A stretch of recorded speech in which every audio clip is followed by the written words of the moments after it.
to everyone. It is my honor to kick us off for this Global Liver Institute's very first A3 Caregiving and Wellbeing Summit.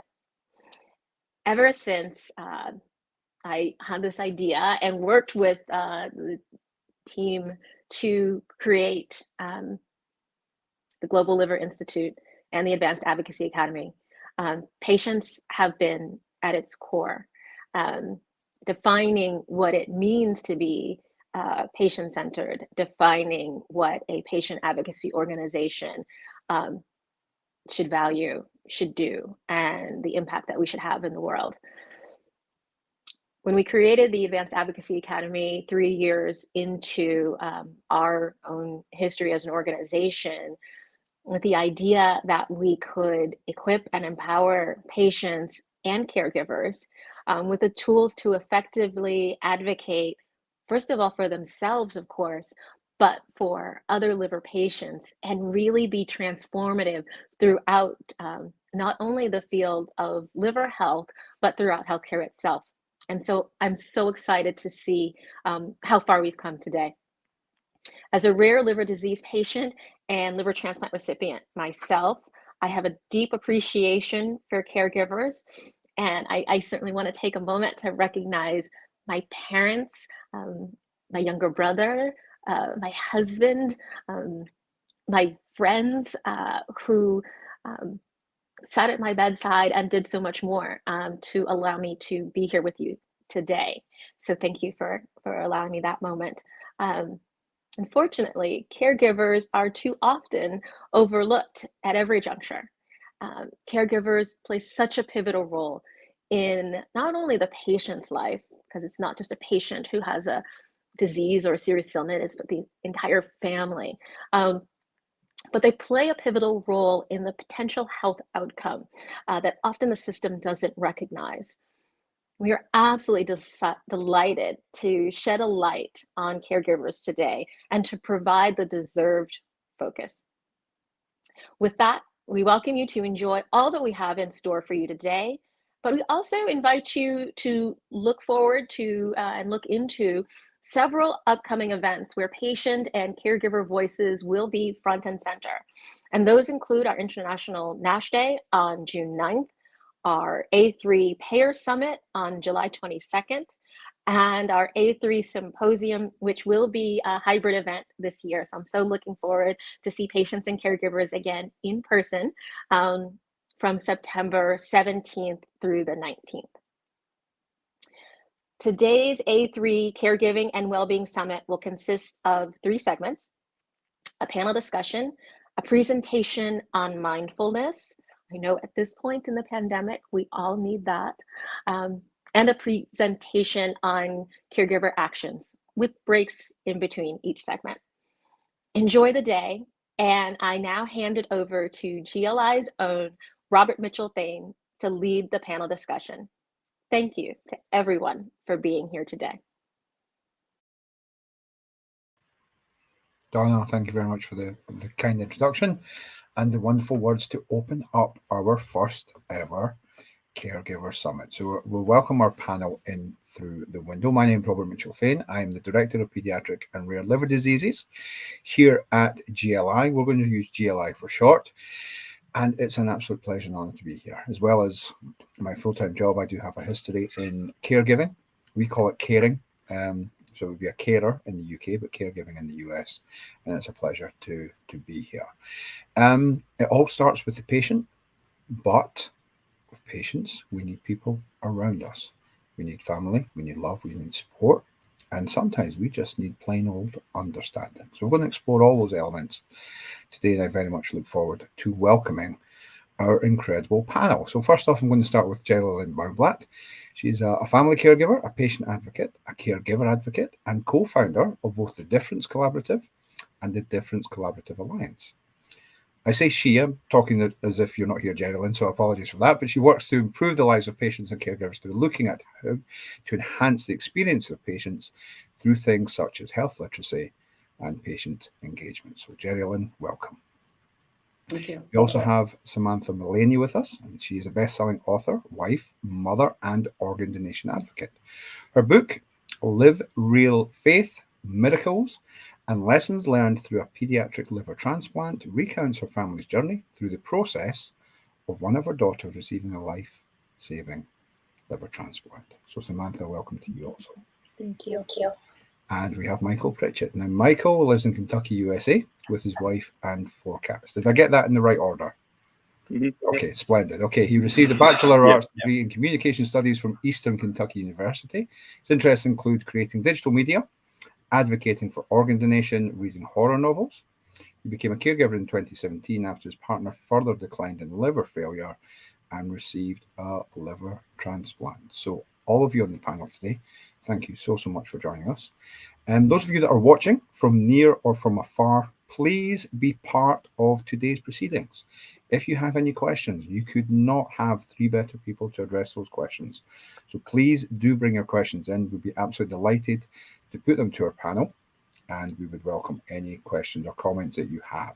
So you'll see in the screen, there is a comments box, and we would love to hear from you. At this moment in time, I imagine that either Nicole or Alexis are saying, here's the comments box, come and put your comments in here and make sure that you're part of today. So welcome and thank you. So having read your bios today, we have a wide range of experiences. We have incredibly strong and powerful stories of incredibly challenging situations. Now, in some of the bios, we talked about work, be that full time or part time. So, my first question today, and if you don't mind, Geraldine, I'll come to you first. My first question today is, how do we manage to be active and the best caregiver that we can be whilst we are still working, be that part time or full time? Yeah, well, I think there's a lot of challenges, but keep in mind I want to start by saying for as many parents who are just have regular childcare to deal with who aren't coming back to work, 4 times as many people aren't returning to work because of caregiving challenges. Okay. So we know this is a big deal, and I think employers are kind of just waking up to this. This is kind of a problem that's been hidden in plain sight. And it's also, by the way, can be a big part of diversity, equity, inclusion efforts. But part of it is if you've already recognized that you're caring for somebody, that sounds strange, but a lot of times we just say, well, it's just what I do as a daughter or a son or a partner or a spouse. And we don't realize that we've kind of maybe crossed over into this new territory where this is going to become often a bigger and bigger part of our lives. Yeah. Part of the challenge is we don't plan for it because it's so hard to predict where it's going. And all I can say is it's probably going to become more challenging and more difficult and more chaotic. Yeah. I was working at a healthcare organization. I would frequently get back, think, oh, great, we have a care plan in place. My dad's in this long-term acute care place, and then he's going to go home. And boom, within 24 hours, I'd get some call and it would all be blown out of the water. And I'd be at work and I'd be like, I'm leaving again. And they'd be like, leaving? You just got back. And I was at a healthcare organization. So I think part of it is we really need to sit down with our managers and say, I'm not really sure how this is going to go. Nobody can say for sure, but I want to make sure we plan so that it's as little chaos for our team as possible. And that might be news to them, but part of what people need to know, and it's a good thing to talk to managers and even in your HR department about, is that on average, caregiving is 5 years. That's average. And for many times, it's much longer than that. Many people are caring for more than one person. You might have a ill spouse and an ill parent. There's all kinds of things. And so it's really important to sit down and just try and understand where you are, where you're going, and to think of ways that this can work. So for example, I was traveling like 80% at the time when my mom was very sick. And I was speaking at conferences and events, and it would have been huge stress relief for me if we had trained somebody to be my backup for those events, and it would have been professional development for somebody else, and that would have been free. That would have been a no cost thing. But beyond that, definitely talk with your managers, and also realize that just having time off alone doesn't solve the issues. So increasingly employers are thinking about, and if they hear that more and more people are dealing with caregiving, offering things like care navigation services, or help paying for things like geriatric care management or adult daycare. There's all kinds of things that they're trying to do. And so talking to them is really important, but more and more people are trying to not just say, oh, there's this family medical leave, which everybody should know about and that you're entitled to. You might not be entitled to it if you work part-time. But to know what that is, and to know what's okay, and then to really just try and keep the lines of communication open with your manager, because what we know is that people who are caregivers are often some of your best employees. The people who are loyal at work are also really loyal to their families. It's not like you're just trying to get out of doing work and not come in. So I think those are some of the things, but there's even things like flex spending. A lot of people don't know that can also be used often to help with care for a family member, not just for things like childcare. So those are things to check in with your EAP, check in with HR, and it's probably going to be a learning curve for you, your manager, and your HR team, but it can also help raise awareness for other people who are caregiving and working at your organization. Okay, that's perfect. Thank you. I'm going to take chair's prerogative, and I'm going to ask a follow-up question, if I may, because you talked about family medical time, and I'm just not sure that everybody knows about this. Are you able to just give a little more insight into that, please, or just Yeah, as to where people sure. can go? Yeah, so there's something called FMLA, Family Medical Leave Act, and that means that really anybody who's working full-time, or even if you're part-time and you have enough hours, that you can take time off to care for an ill or disabled or injured family member. Okay. Now, who that family member is, it can be a little bit different state to state. So sometimes that covers more extended family, because we know, especially in certain cultures or just your individual situation, it might be your aunt is like your closest relative, and that might be a surprise to somebody. And in some cases, for example, a same-sex partner who you're not married to Of may or course. may not qualify. So those are things to kind of find out, and that's the other reason it's so important to talk with your manager, is to make sure you understand what those rules are. Perfect. Thank you very much. That's most helpful. So, Michael, if I can come to you. So, in terms of advocating on behalf of the person for whom we're caregiving, actually, and I'm going to talk about the word patient, and because I have a particular view which I would like to share with you, and then we can maybe discuss that. And it'd be good to know what the caregiver's perception of the word patient is. But how do we, as caregivers, how can we be the best possible advocates for those for whom we care? So I'll come to you first, Michael, if I may. Yes. Personally, the most helpful thing. Let me go to that again. Sorry. As a caregiver, you'll most likely go to a lot of doctor's appointments and hospital visits, just when you're taking care of your partner or loved one, whoever your patient is. But to be the best advocate for your patient, you need to make sure you listen to what the doctors say, nurses, health professionals, any of them, just because the patient's dealing with enough as is. If you're in the hospital, like most likely they're experiencing symptoms to be in the hospital. So keeping all that information, the doctor's telling them is probably not going to stay there. So you are basically the person that's going to be the checks and balances for them of, collecting all that info, make sure you can act on it if they're not able to, medications, anything.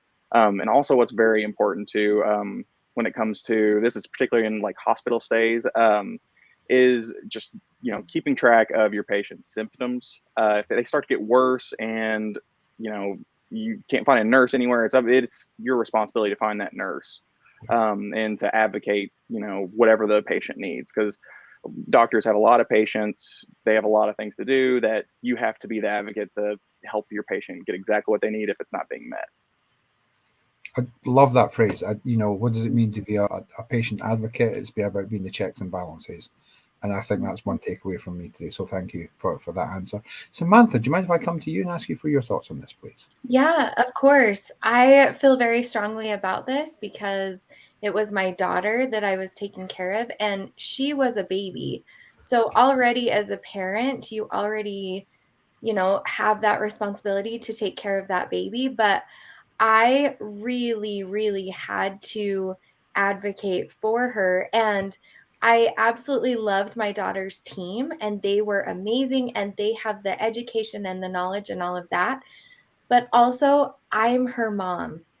And so there were times where, you can nicely like question them and, come together as the team. But I would say, when you're really advocating for those patients, don't be afraid to speak up. And, there were times that I did, and it was great. And there were times that I did hold back. And then my daughter kind of went backwards a little bit. And so I think it's so, so important that to not forget that yes, they have the knowledge, they have, all of that, but you know them best. And especially when they're babies and they can't express that themselves, like you really, really have to make sure that they understand that and work together.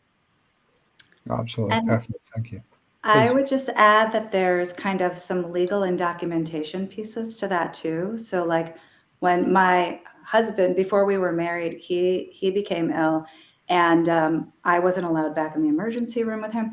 So there's, I think, a lot you can proactively do to make sure you're listed in the medical record as their family caregiver, that you actually set up that you are their healthcare proxy if they cannot make decisions for themselves. Because at the time, it wouldn't have been me legally. It would have gone to another relative. And so there's things like that that are really important to do, including, frankly, everybody's advanced directives. It's the kind of thing that everybody in the family should do. And it's a great way to say it's not about this person who's ill. It's about everybody having this in place. And that's a great thing to do as well, just to make sure you have all those things lined up so that nobody questions who you are and that you have a right to be there. Yeah, no, that's perfect. Thank you. Okay, it's taking me 17 minutes, but we're going to hit the controversy button here. So here are my thoughts, and this is why I'm giving you this question. So we each have roles. So I'm here as a patient advocate role for all. In a different place, I'd have my caregiver or carer hat on. And then we have caregivers, and then we have patients. Now, I know it's sometimes said, other than using the word patient, we use, person affected by or person with a certain diagnosis and those kind of things. And in asking my question, I'm very mindful of US clinical culture, where sometimes there can be a slightly paternalistic view coming from doctors. He says as delicately as possible. Okay. Now, for me, I love for the patient to say, I am the patient. Because my 25 years of living this with diagnosis and living with the implications, the consequences, and everything else that goes on trumps your 7 years of medical school. So let's have an expert to expert conversation.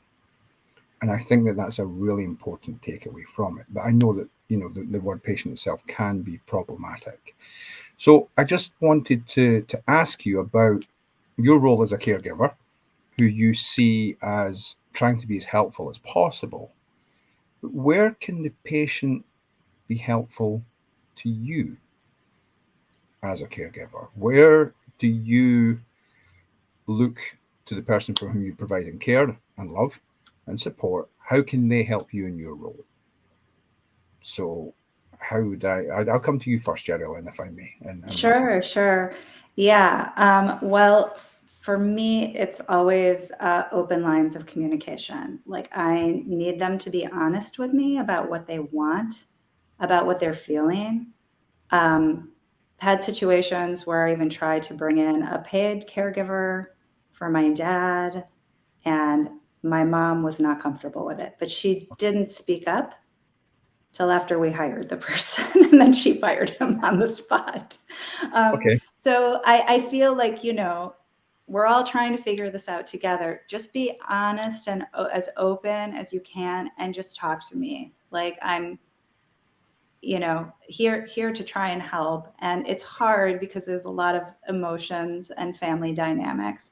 Yeah. And you know, I think that other piece too, that they can help by really collaborating on things like setting up financial power of attorney and healthcare power of attorney. Like, these are not things where anybody's trying to like hurt you. They're trying to protect you. So see it as like a caring gesture, because I know sometimes people really push back on that.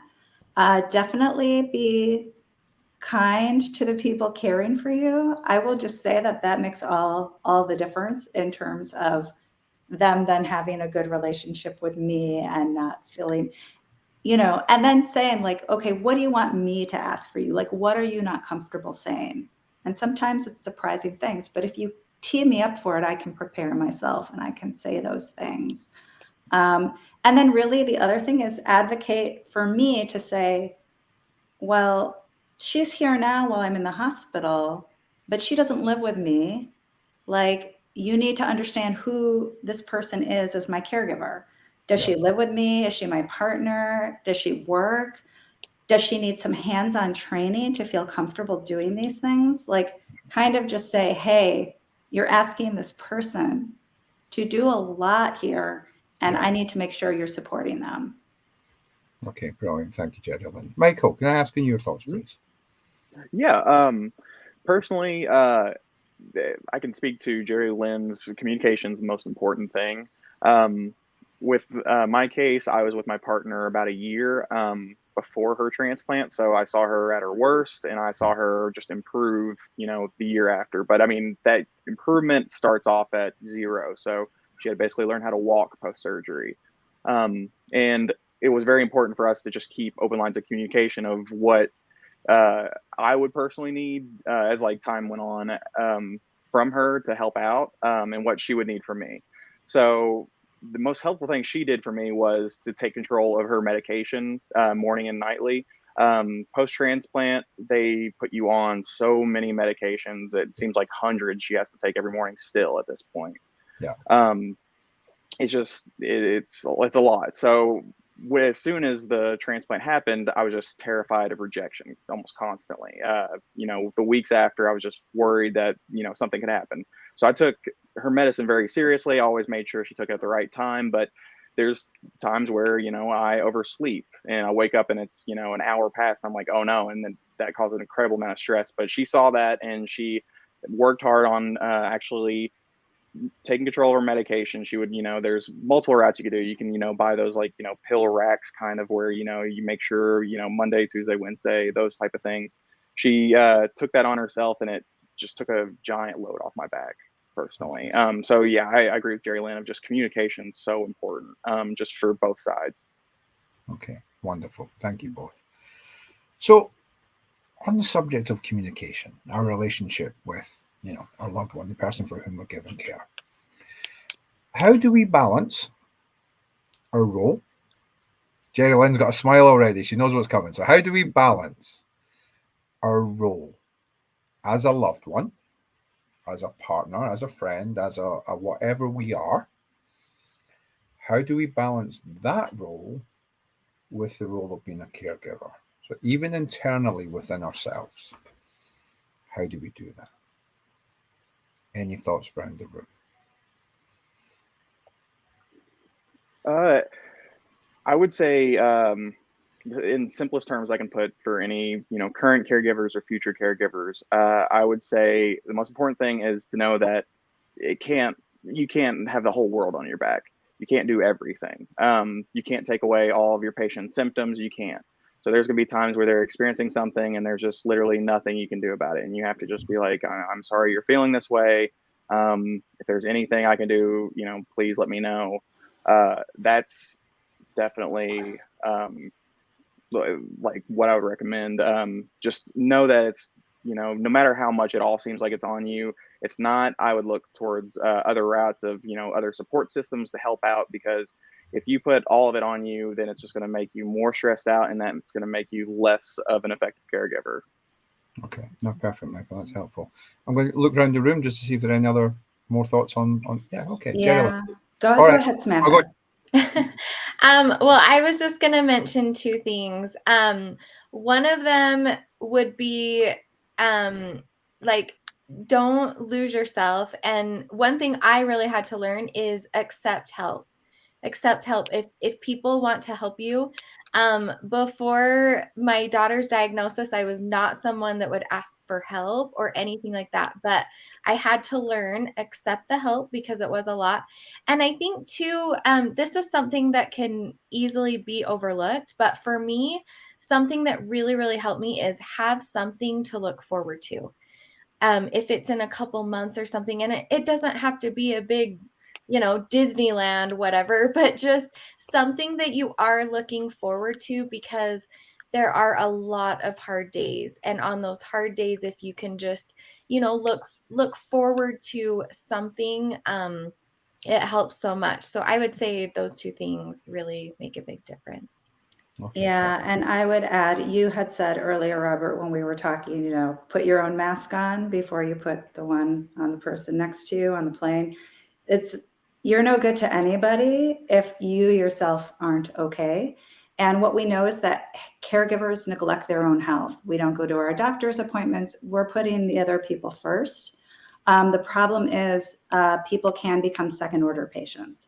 So your health can become more, and again, you need to keep going to those and don't feel guilty about that, and to stay socially active. I think part of the thing that's surprising is even close friends, especially as somebody becomes more ill, they become more and more uncomfortable coming over and being there. And so you have to kind of really proactively make sure you see other people, talk to other people. And it's hard because sometimes you feel like you don't have anything fun or not depressing to talk about, but it's okay.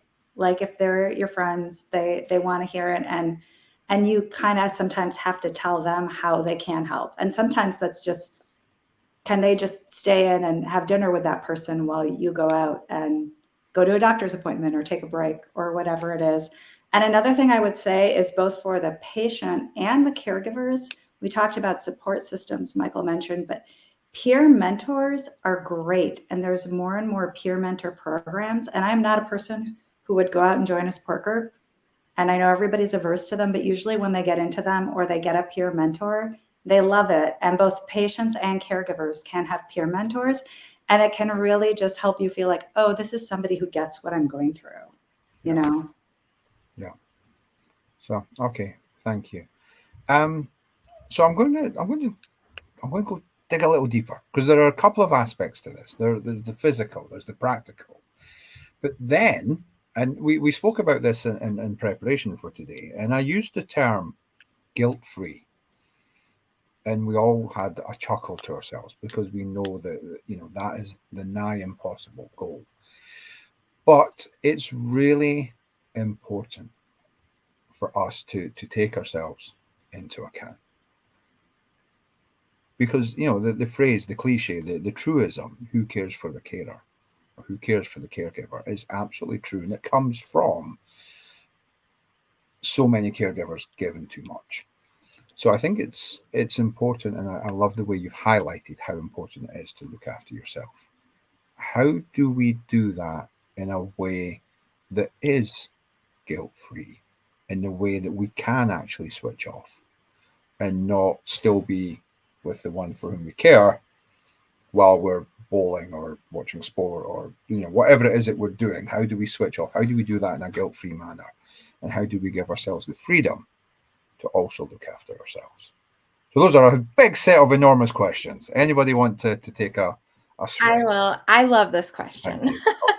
I love this question, and I'm very passionate about this. And a lot of my journey about this specifically is in my book. So I will be short, but I think it's a mindset shift. And it's a mindset shift from going, I feel guilty taking care of myself, to no, I have to take care of myself so that I can care for whoever it is that you're caring for. And taking care of you is taking care of them. And that was a big shift for me. I know that, for me, when you get the diagnosis and it's so heavy and it's just you just feel like, oh my gosh, how that's how you feel. And so taking care of your health goes out the window. It's so easy to do that. And I'll admit that that happened to me, and I think that's normal. But then there's a moment where I realized, okay, this isn't going to be a temporary couple month thing. This is long term.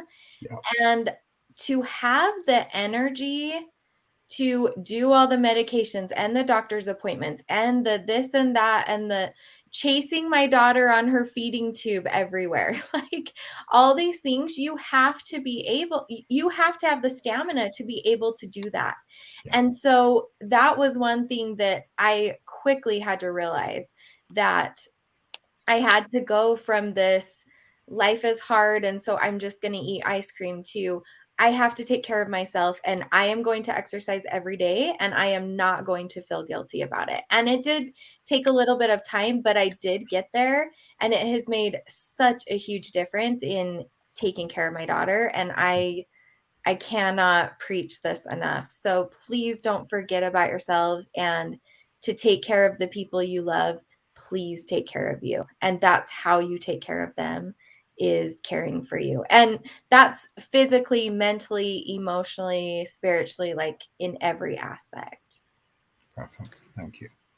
And Carry that on. can happen also between working and caregiving, where people feel like, oh, I can't give my best at work, or I can't do some of the things I want to take on, and I can't be there at home. But there is like, accept that you're more than just a caregiver, because it is easy to become subsumed by that. And you need to recognize where your boundaries are. And work can even be like a respite from caregiving.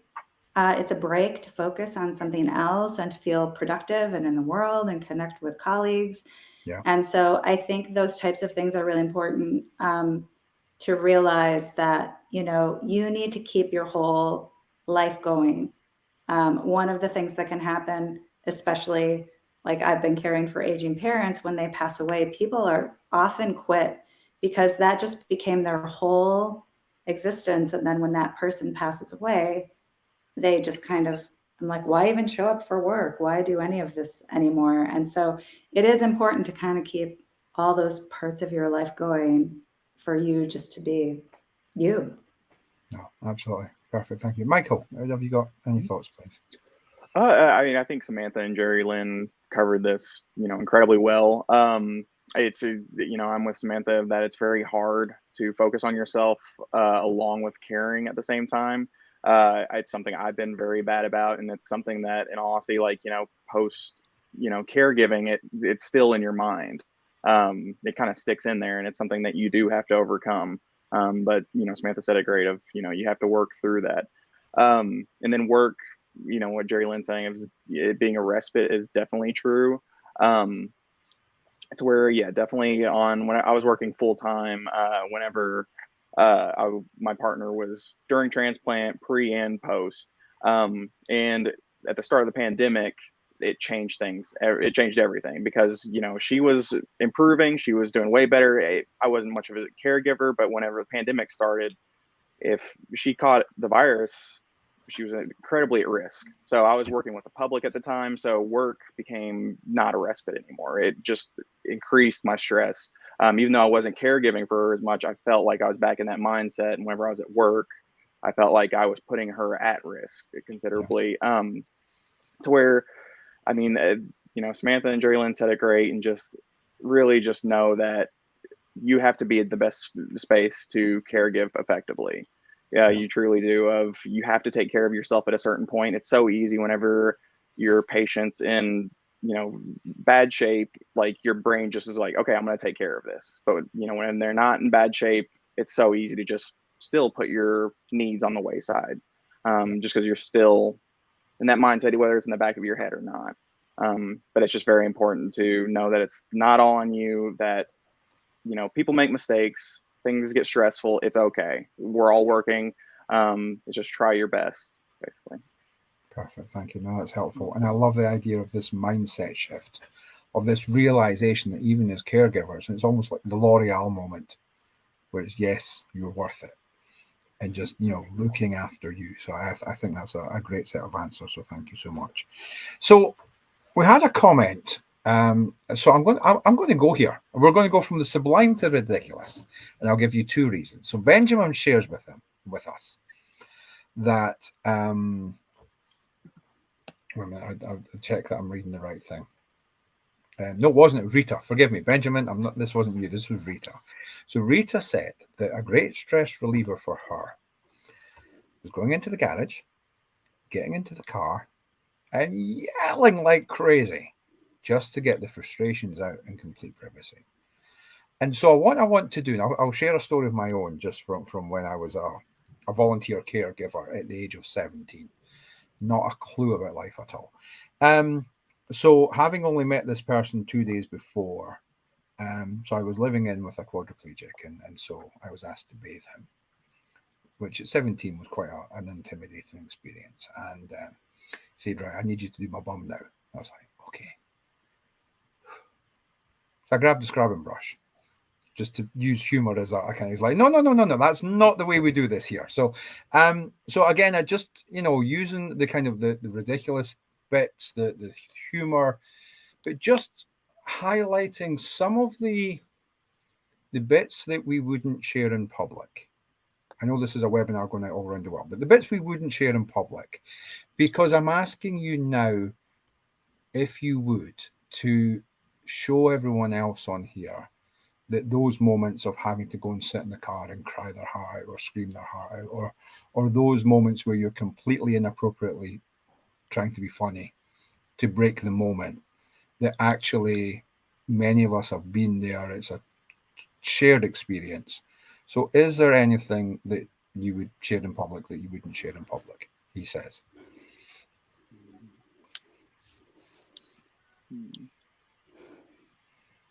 I can share something. I mean, I guess I would share it in public, but one thing for me, I think just realizing that everyone is different, and so find your thing. Like, you know, if you need to scream it out in the car, like, awesome. I'm all for that. For me, this is kind of funny. But for me, what helped me was actually watching Dateline, because it would take my mind. As a caregiver, it's always there. It's always in your mind. You can't get rid of it. And so I felt like Dateline was the only something where I could snuggle my husband, have that time with him without talking about our daughter and what's going on. So it would take my mind off of that. Yeah. And I think in some small way, Dateline made it so that, like, Dateline was so crazy that I was like, okay, I can handle this life I got going here. Like, and so that's kind of a silly thing. But for me, I felt like that was like the only thing that would take my mind off of it, where I could relax, where I could have time with my husband, but there's no talk of diseases and care and all this stuff. So that's kind of silly, but I feel like Dateline carried me for many years. That is a quote I didn't expect to hear today, so thank you so much. Oh, discuss. Okay. Jerry Lynn or Michael, any other sort of kind of ridiculous or sublime moments that just kind of highlight sometimes the surreal aspect of the journey, and just, again, just to show the people that are watching that actually when they have those moments that we've all been there. Yeah, I'm thinking of, go ahead. No, okay. It's with my partner getting a liver transplant. You see them through like some of the weirdest things possible. I'm talking like, you know, needles and tubes and necks that they pull out and blood shooting out. It's to where that definitely it was hard not to look at it in a surreal way of just not, like it's just so what's the word for it? Out of extraordinary, not normal life, to where you see that and it's hard to not laugh about it, or if your partner's able to, obviously, sometimes if it's in bad shape. But with her, she had her liver transplant. She was beaming. She was so happy, even though she could barely walk. She had her new liver. So things like even if I have to open the bathroom door for her, like stuff that you don't think you're going to deal with until you become a caregiver. You have to find personally, the levity has helped me a lot. You don't have to. I would also recommend therapy. Therapy is a giant benefit of when it comes to of being able to focus on yourself. When it comes to, like, when you're around your patient, you're pretty much almost always in that mindset, even if you're not with them. But if you go to a personal therapist, they will make sure that you are the focus. That either you are being the best caregiver possible, or at the very least that you are getting a focus and you're holding yourself accountable with them. So that is something that has helped me incredibly in the caregiver stage and post-caregiver stage. Wonderful. Thank you. Well, that's ideal. And I was so heartened when I saw the agenda for today and the fact that session 2 is going to be all about mindfulness. So I think that's going to be absolutely amazing. Jerry Lynn, I know you were desperate to share. So. Oh, no. I mean, I was just thinking of sometimes we didn't recognize that my dad was starting to have some dementia. Okay. And he was actually covering it up by yelling at us, right? Because it was easy just to be angry at us and for us to focus on that. And I look back now at some of the photos and I'm like, oh, how did we not see that he was really starting to have some dementia issues? But he was very smart and he was very good at covering it up. And there were just some times when, like, I brought him something and was doing something nice and he just didn't understand what was going on, I now realize, and screamed at me. And my mom just came in and, like, made fun of him kind of in a funny way. And we all, like, laughed about it because I was just on the verge of bursting into tears. You're just trying to help and your dad is yelling at you. The other thing I do want to say, though, is I think there are things that it's okay to say that, like, I'm not all right with doing this. You have a relationship with this person, whether you're a daughter or a partner or whatever. And there are things that, yes, I would do for my husband, but there were cases where they said, you need to, like, help change your dad's catheter. And I'm like, nope, no, you can't ask me to do that as a daughter. I'm not comfortable with that. And you're asking me to cross a line that is not okay for me. So I think that's a time when you do need to kind of be clear with the care team that, like, you're asking me to do something that's not in my wheelhouse, or that just will hurt my actual relationship with that person. Like, I can't cross back over that line. No, that's a really valid point. I'm so glad you raised that. So I just, again, just a follow-up question, and just to see if there are any other comments around the room in terms of looking after yourself and boundaries and those kind of things in your own personal situations. Any thoughts around the room?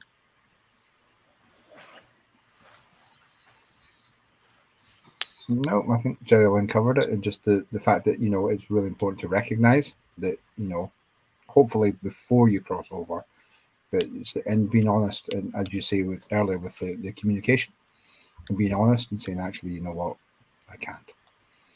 And find an answer. So, okay, that's helpful. Thank you very much. We had another question. So this is a follow-up to a follow-up, which is fantastic. So this was about the family medical leave. And I think the question was just for clarification in that it's unpaid. It is unpaid. Right. So this is kind of a reason that I was saying that I think a lot of family caregiving policy and benefits within organizations really should think of this as part of diversity, equity, and inclusion efforts, because a lot of people can't afford to take unpaid leave. Yeah. They just can't.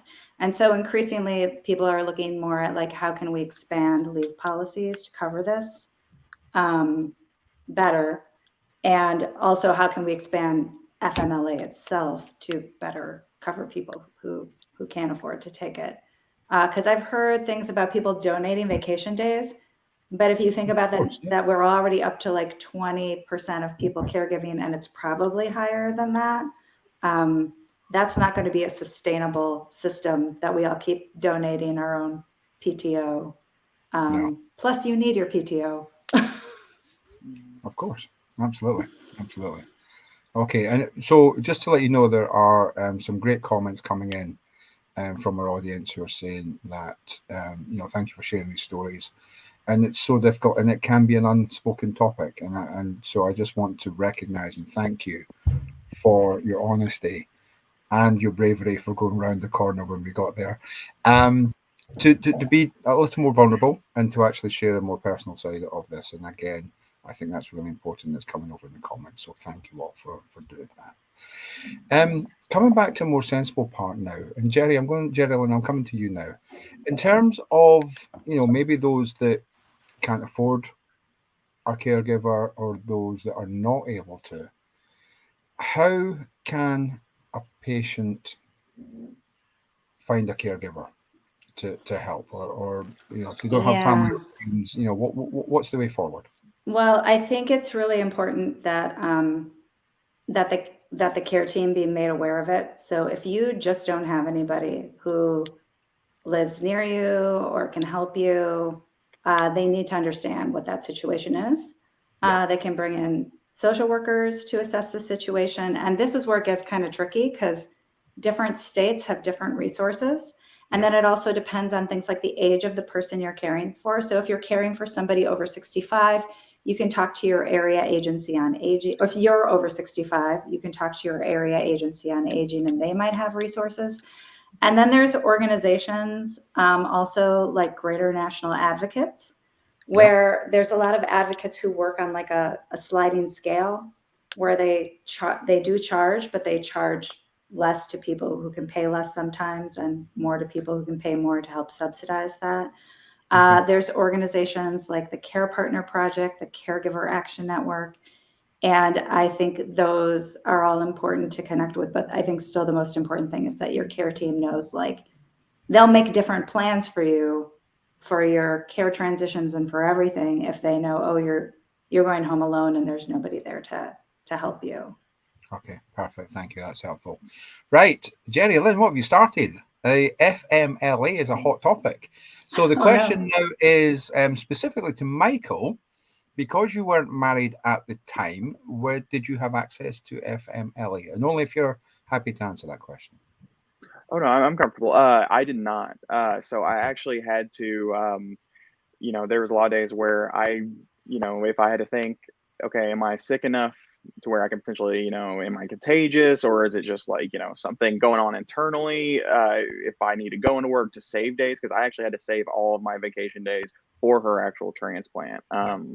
It was in a different state, so I had to stay with her even then I could only stay for about a week. To where, we weren't married at the time. That was a big, not to go completely into it, but Jerry Lynn is completely right. It is a equity matter. I'm extremely passionate about it. It was extremely harsh and rough. And then eventually when we did get married, even whenever you're going through the process of FMLA, it takes a while depending on the company. Sometimes they don't take it as seriously as they should. It's one of those things that it does need to change, in my mind. No, perfect. Thank you, Michael. So the great news is that in the comments, I've seen some comments from the GLI staff, and it looks like that this is something we would be taking on. So we would love to address this. And that means this is a call to our audience as well as to our partners on the panel, that actually, if we're going to do something about this, let's do that together. So feel free to connect with us, and let's see what we can do. And in GLI style, make some noise in a progressive and successful way. So I look forward to that. So I'm glad that that's come up again today. So thank you so much. You spoke about peer mentors earlier. So we've had a question in the comments box. So I would like to ask about peer mentors. So I've got two questions, if I may. Number one is where are these peer mentors and how can we connect? And then question two to anyone on the panel is, do you have something to say about the support or the advantages of engaging either formally with a peer mentor or talking to other caregivers and saying, hey, this is where I am, how are you doing? So I'll ask the second question first. So let's go first round the room and ask you in terms of any benefits that you can speak of in terms of speaking to other caregivers and how that has helped your experience. So I see you nodding, Samantha, so I'm going to come to you first, if I may. Okay. Yeah, that's great. Yeah, I think there is huge benefit in that. With my daughter, she had a liver disease called biliary atresia. And at the time she was diagnosed, I swear it took me like 5 days to even be able to say it. It's a mouthful. And when you hear this, you just feel completely alone. Like with any diagnosis, I think you just feel like I'm the only one.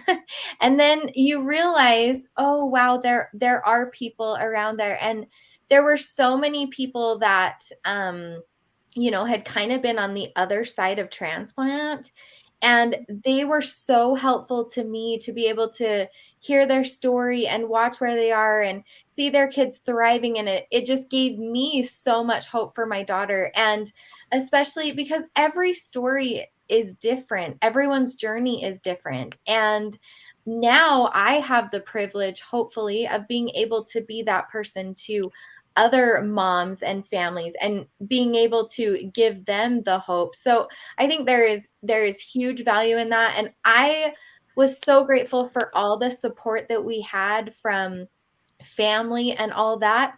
But also, like, they don't know exactly what you're going through with taking care of them and all that, where when you're talking to other parents that have been in that exact same situation, they know. And so again, I don't want to diminish the support that I had, and I know that that helped us, but also it is different when you can talk to people that know exactly the same diagnosis, even though the journeys might be different.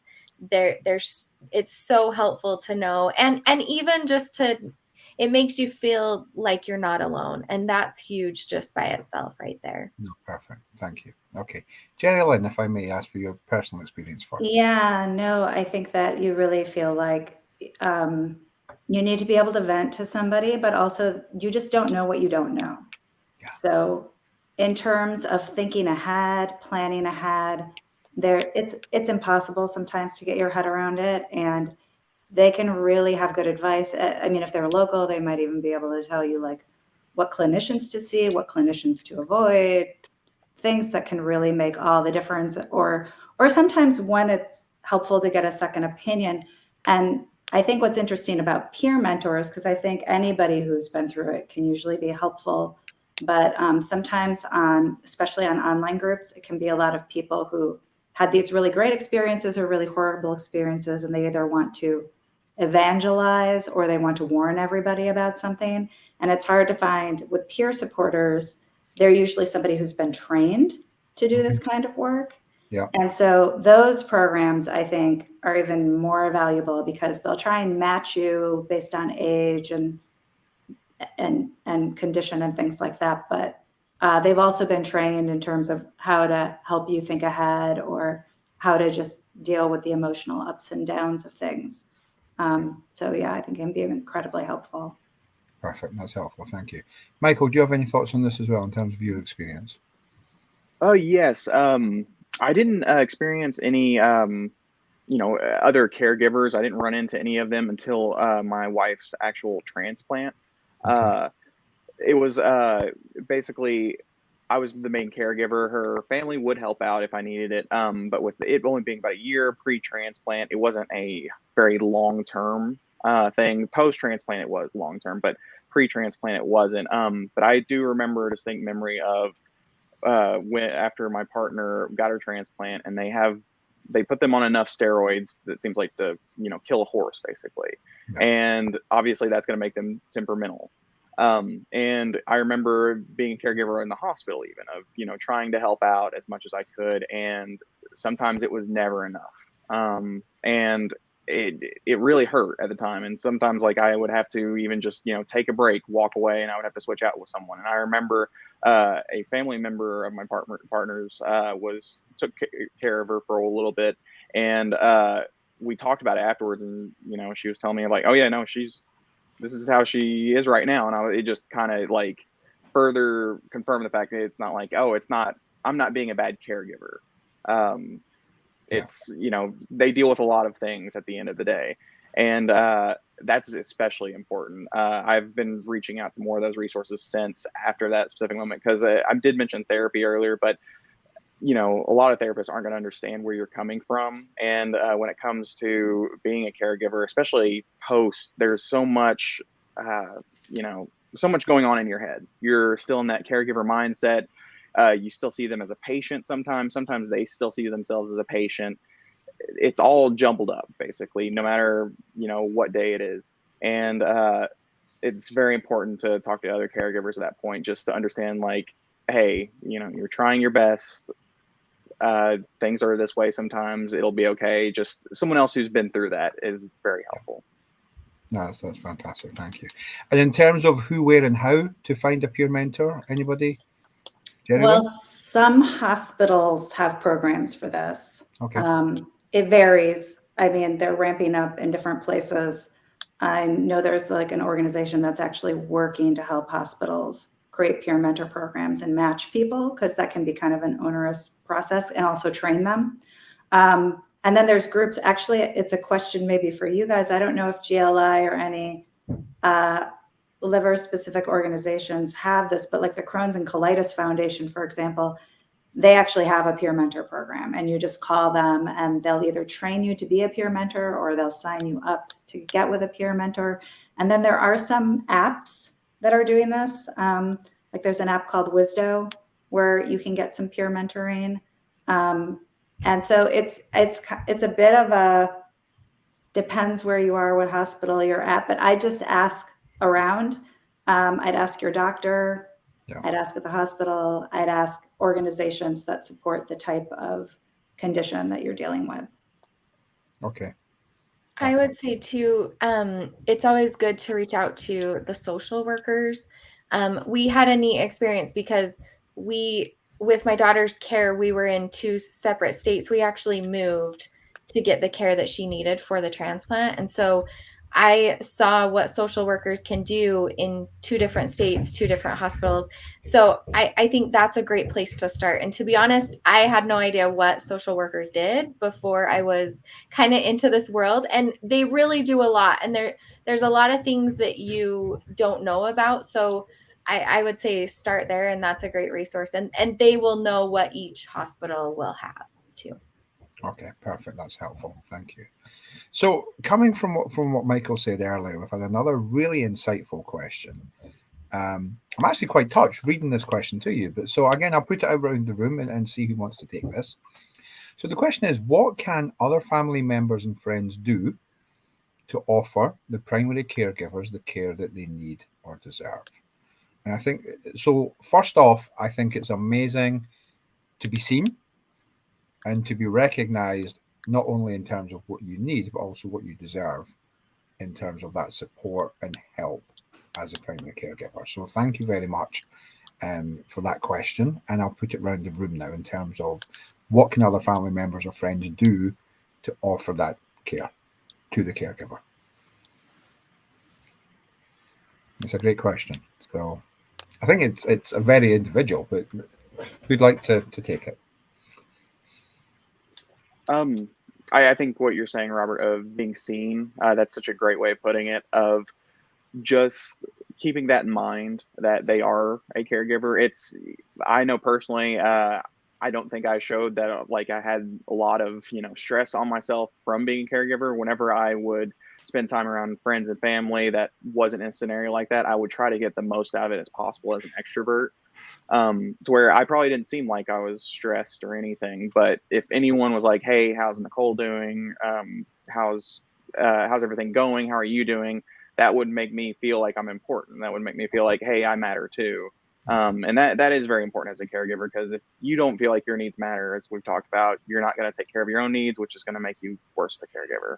Yeah. So, okay, thank you. Samantha, I saw you nodding there. Anything you want to?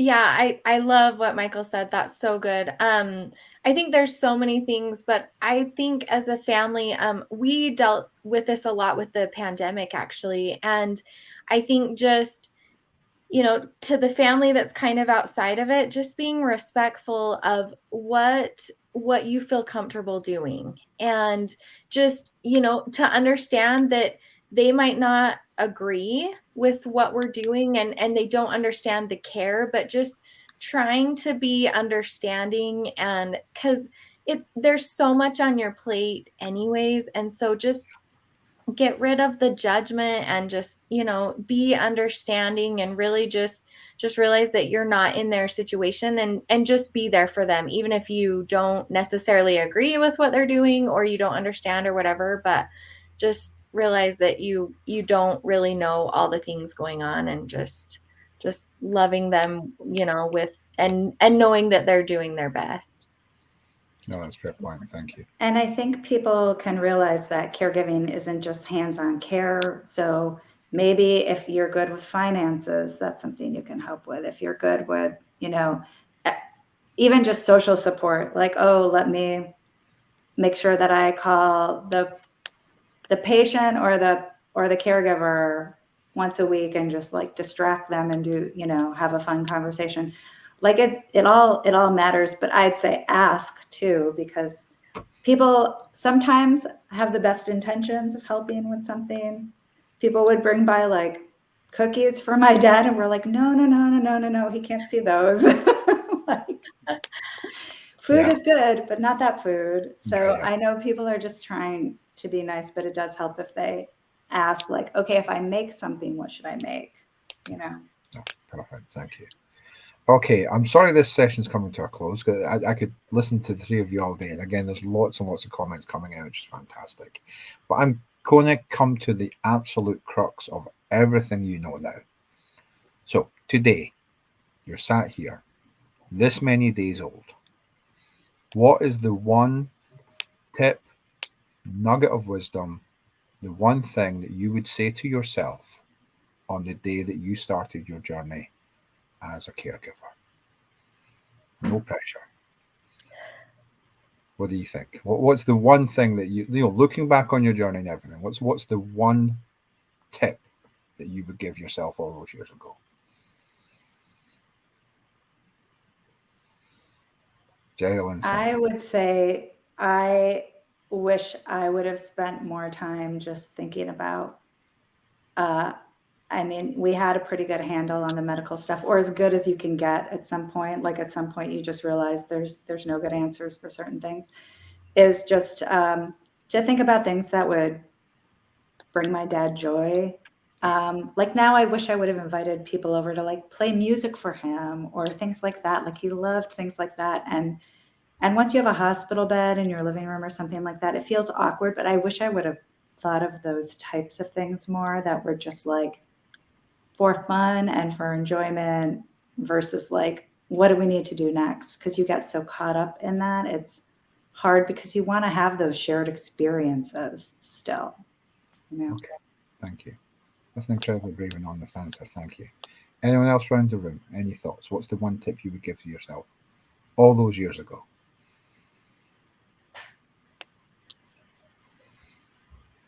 I would just say that, I think of this as myself, but also to someone that, is currently on that journey. I would say you are strong, and you can do this, and you're doing enough. I think there's a lot of, not feeling like you're doing enough, and you are, and just keep going, and you're strong. Okay, thank you. Anything you would add, Michael? Yes. Personally, in my case, I would say I wish I would have spent more time looking for a lot of what Jerry Lynn's been talking about in this session of, other resources, peer mentors. I went through the process of FMLA, but it was so much work, and I had no idea what I was doing, to where any help you can get, when it comes to being a caregiver, every situation is different. In my situation, it was basically, it just all of a sudden got very bad, and whenever your partner or, patient is dealing with so much and is having like, very bad health, it's, at least for me, my brain was just like, okay, just take care of them. And then, so that was my main focus. So even stuff like that would eventually help them, going through work, getting FMLA and stuff like that, that stuff would get on the wayside because I was like, well, their health right now. To where I wish I would have looked more into that, look more into peer resources and everything. To where I would recommend that to all caregivers of just try to find time for that. It'll help out in the long run. Okay, perfect. Thank you. So I've done a job today of answering absolutely no questions and asking all the difficult ones of you. But what I would say, so I will offer my own view and coming from my own history. And I think for me, it would be to say, be kind to yourself. Never done this before, and you're learning on the job. And so that's probably where I would go with it.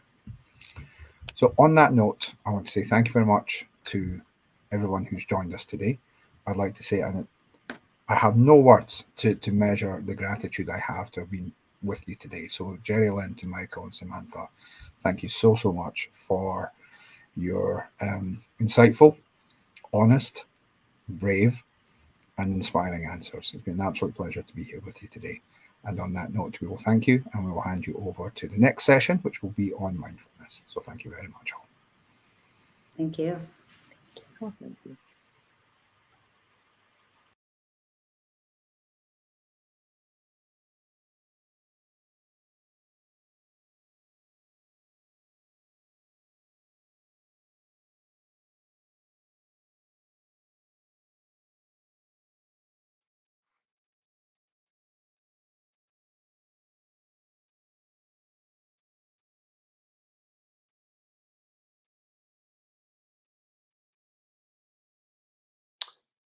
Greetings. Okay, I'm going to go ahead and proceed. Um, Hi, my name is Roy Reamer, and it's wonderful to be with you here today. And for the next hour or so, I'm going to be sharing with you a little bit of the approaches that we take at Zen Caregiving Project when we work with family caregivers. So we like to say we're a small but mighty nonprofit based in San Francisco. And in addition to our volunteer program, we run different courses for caregivers, both paid caregivers, professional clinical caregivers, and primarily family caregivers. So I just want to honor all the work that all of you are doing, whether you're caring for someone or living with an illness. And I just want to also honor you for being here today to learn about new ways of approaching this journey of illness and caring for another. So I've been working with these practices for about half of my life. I'm about to turn 60. So about 30 years of my life. And it brings me great joy to actually share some of these practices that have really changed my life and benefited me so much. So let me say a little bit about how we'll be spending our time. So here we go. I'm just getting comfortable with the technology here. So this is the overview of our session. So I'm going to spend some time talking about what mindfulness is and what the benefits of mindfulness practice are um, as we use mindfulness in the context of caregiving. And I'll say a little bit about the role of resilience in promoting a sense of well-being in our lives. And I'll share some of the common myths about mindfulness. I'll guide us through a short meditation, and then I'll talk about some ways of making mindfulness work for you in your caregiving and in your life generally. So, in other words, how to integrate mindfulness into caregiving. Then we'll have a quick recap and then we'll open it up to questions. And so, I encourage all of you attending today to enter into the chat any comments or questions as we go through this session. And then I won't be able to address the questions during my presentation, but we're going to leave time at the end for any questions. So with that, what is mindfulness? Well, the definition I use most often is paying attention on purpose to the present moment without judgment. Okay. And it's really about being right here, right now, and noticing when our mind gets distracted from present moment experience. This is quite common. It happens quite a lot. So we'll talk a little bit more about distraction. And so when we pay attention on purpose, we're really setting an intention for ourselves to notice when distraction arises and to just simply come back to what's right in front of us and to come back without judgment, actually, to come back with kindness and understanding that this is just what happens. We get distracted. So, um, when we think of mindfulness, most of us will associate it with meditation. And so I just want to acknowledge that I'm sure many of you out there have some familiarity with both mindfulness practice and meditation. And perhaps there are some of you who have no experience with mindfulness or meditation, and that's fine. I think the most important thing in this session, while hopefully you'll be learning some new skills, is to just pay attention to your present moment experience. That's really the most important thing. And in doing that, in doing this, you'll be able to practice meditation and mindfulness as we go along.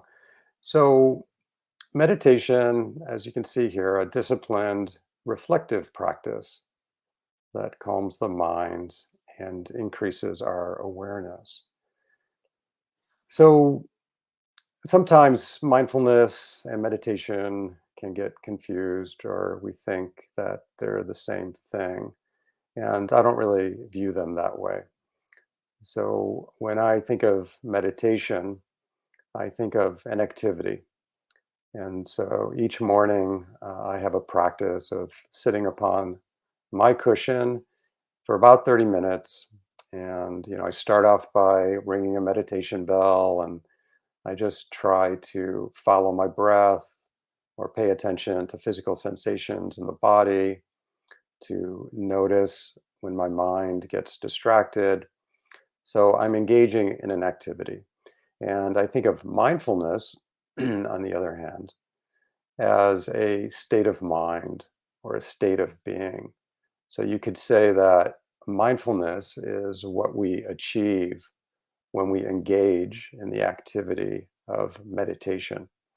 So they're not exactly the same, but we often think of them together.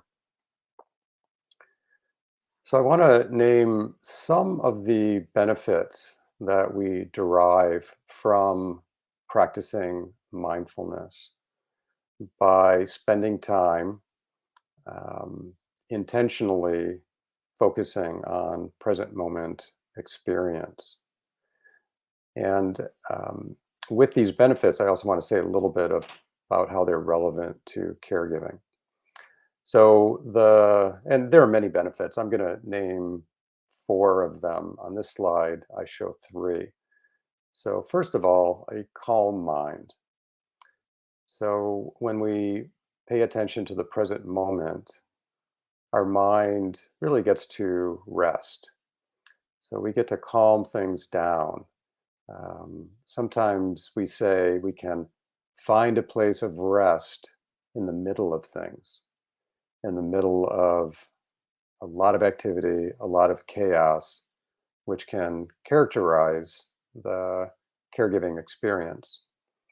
So, what are the advantages of cultivating a calm mind through mindfulness? Well, this reduces or minimizes our reactivity. So I want to draw a distinction between responding to something and reacting to something.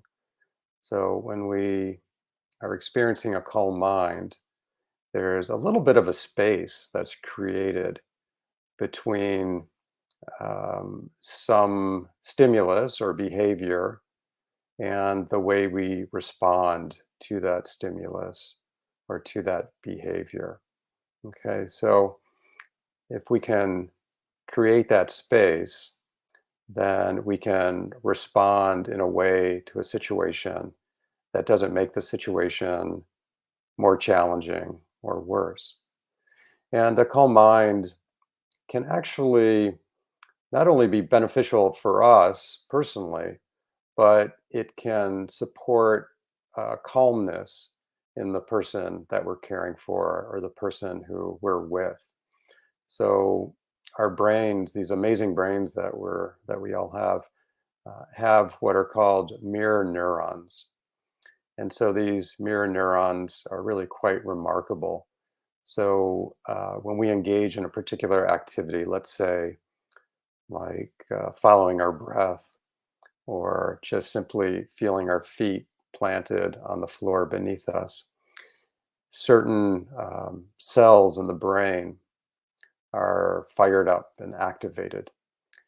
And it's also true that when we witness someone we're with who is engaging in a particular activity that we're not necessarily engaging in, it can fire up similar neurons in our brain and we can derive benefit. But if we're sitting with someone who's highly agitated, let's say, if we're not paying attention to our own body, our own mind, we can begin to feel agitated.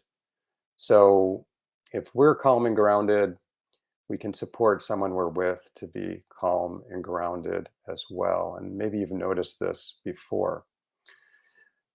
So the second benefit of mindfulness is increased focus. And I like to say a focused mind is a rested or less exhausted mind. So most of us are trying to track a lot of things at once. And we might begin to experience what we sometimes call monkey mind. So we're multitasking, we're thinking about a lot of things at once, we're feeling a little overwhelmed. So mindfulness can helps us just stay focused on the activity in front of us, focused on the person we're sitting with. So this kind of focused mind has the advantage of minimizing mistakes that we might make. And when we're providing care to someone, this becomes really important, especially for those of us who are involved in, say, administering medications or something like that. So helps us stay or keep our energy and helps us minimize error.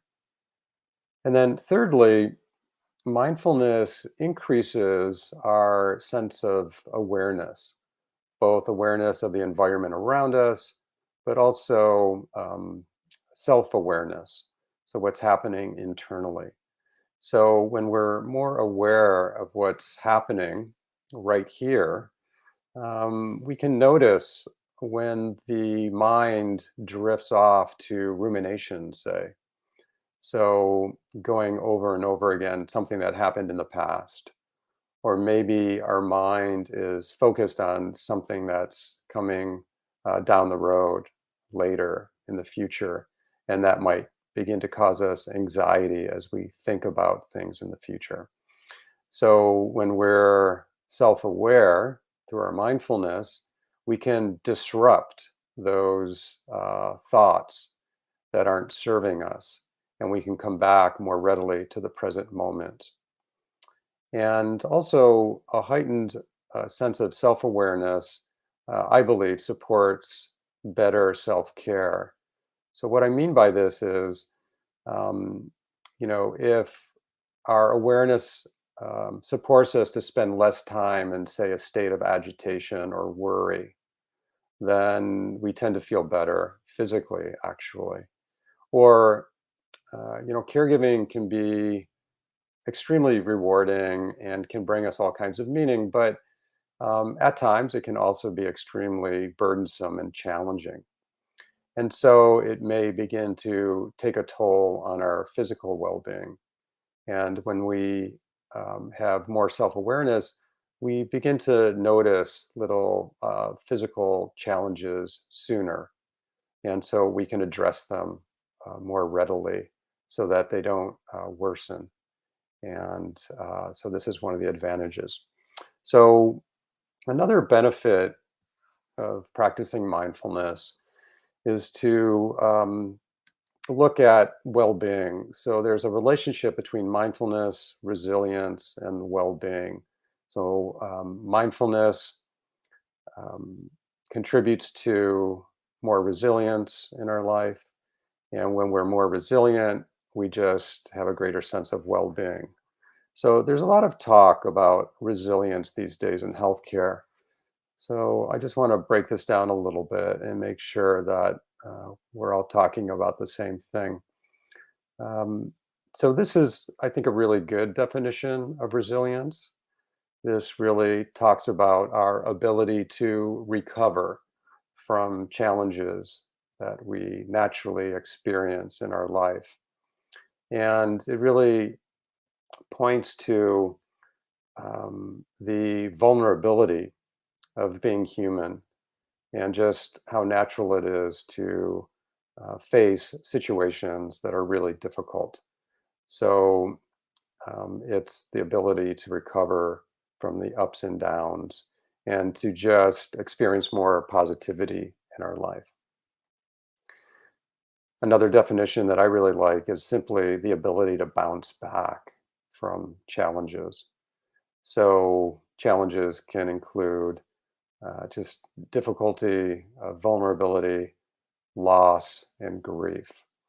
And I'm not going to be spending any time in this presentation talking about loss and grief, but this is a big part about caregiving. And we spend a lot of time talking about how we hold loss in the courses that we teach. So, what is well being? Well, the CDC has a really nice definition, and it's really the presence of positive emotions in our life. It's a positive outlook, state of contentment or happiness in our life. So, this kind of satisfaction or fulfillment. And when these kinds of positive emotions are absent from our life, we're not experiencing well being. We're not feeling so great about things. So, when we are experiencing depression or anxiety, which can be quite natural and normal, we're not feeling so good about things. So, again, there's this relationship where we see that resilience is actually an intermediary, as we call it, between mindfulness and a greater sense of well being. So, the more we practice mindfulness, the more we notice when we're um, in a cycle of negative emotions or negative thoughts that aren't serving us. We catch ourselves sooner. And because we can come back to what's right here in front of us, we just feel a little bit happier about life, and it's easier to experience the positive emotions that contribute to a sense of well-being.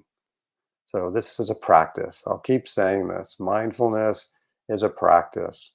And sometimes we lose that thread of mindfulness, and then we notice, and then we come back and we practice again and again.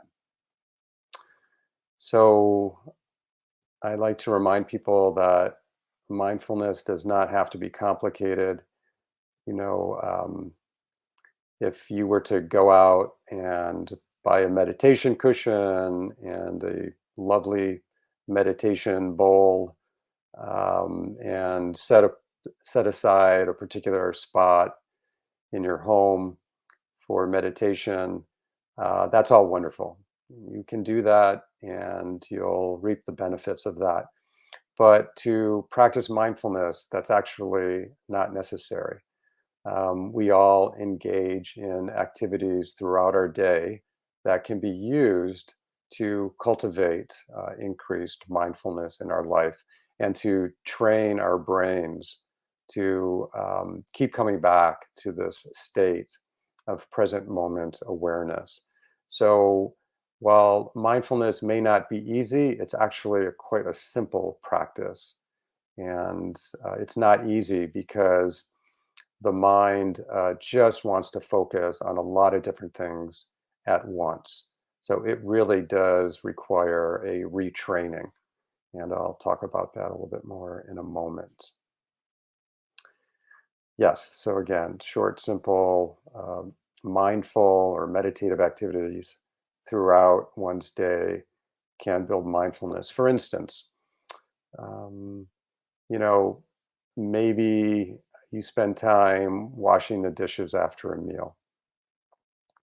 Well, can you use that activity to just come back to the body, come back to the immediacy of sensations, the warm water falling upon your hands, the sensations that you feel as you hold a dish and a sponge, the sensation of soapy water against your skin, this type of thing.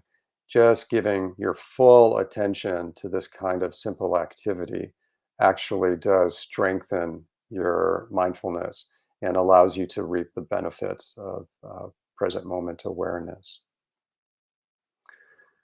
So, again, just to say a little bit more about distraction, and I really want to normalize distraction.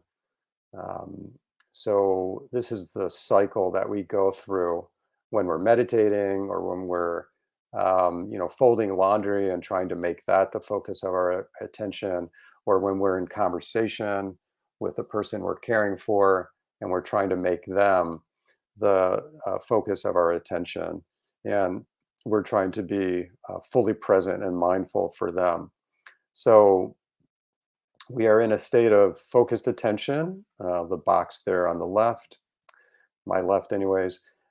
So when we experience focused attention, our mind gets distracted. We might start thinking about, well, what am I going to make for dinner tonight? Okay, we notice that we're thinking about something in the future. So we notice the distracted mind. And then at that point, we redirect our attention back, back to the activity at hand, back to the one who is in front of us, back to this present moment. And we achieve focused attention again. And we just cycle through this again and again and again. You know, we can't prevent distraction. It's simply not possible. So I always like to point out that there is a dose response, as I call it, to practicing mindfulness. So dose, like good medication, right?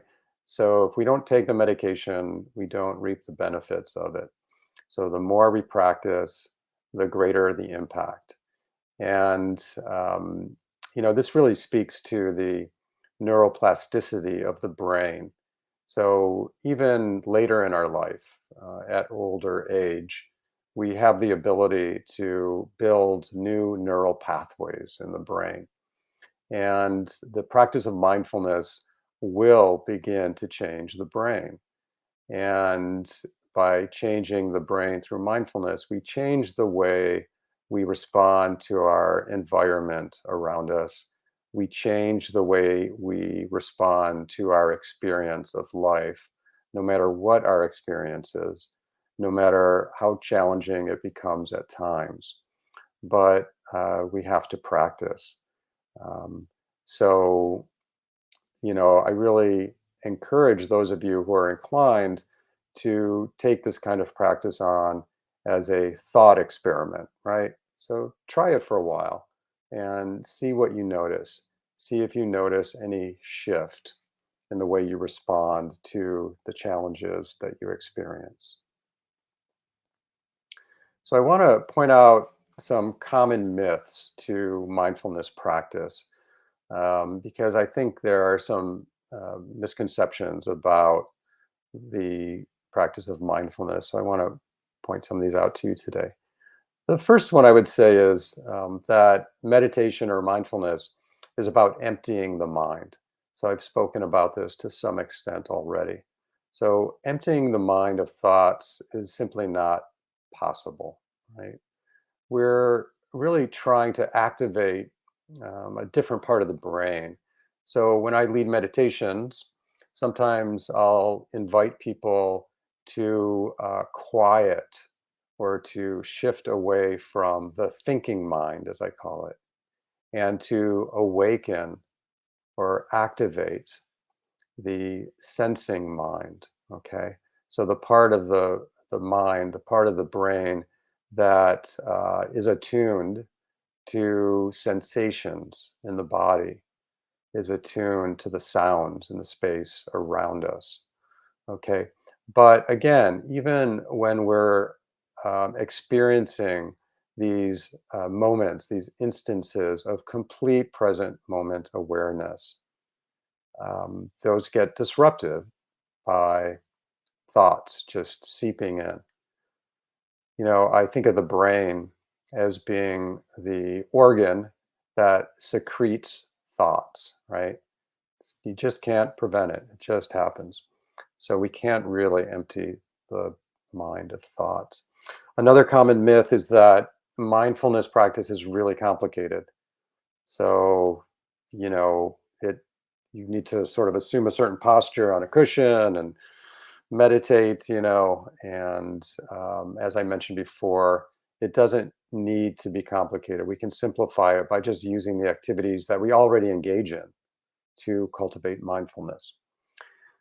Another myth that maybe you've heard or thought about is when we're more mindful, we become robotic or less feeling.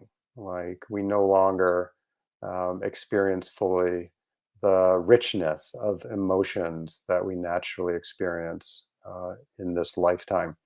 And that's not true. I have been practicing this for so long, and I consider myself actually a very emotional person, which can be good and bad at times. But in mindfulness, I'm able to just notice my emotional experience and um, experience the fullness of emotions without having them control me, without getting swept away by big emotions. And then there's so much talk about mindfulness these days. Excuse me. And so, one myth I would say is that mindfulness is the cure for everything, that it's going to fix everything. And that's simply not true. It absolutely will help. I'm convinced of this. It will really benefit us in many ways, but it's not going to fix everything for us. So, I've talked a lot about mindfulness. Thank you for your attention. Now, let's practice a little bit together.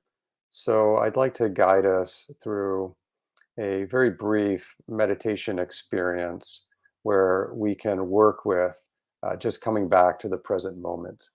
So, I'll sound a meditation bell for us to begin, and I'll just talk us through this brief meditation. To begin, if you're in a situation where you can close your eyes, and I encourage you to close your eyes. If you're sitting in a chair, you might sort of take a moment just to straighten your posture. It doesn't have to be stiff, but it's good if your posture is upright. If you're reclining or laying in a bed, that's fine. You can just notice the contact between your body and the bed beneath you or the couch or whatever. So let's just hear this bell as the sound fades away, and then you'll hear my voice again.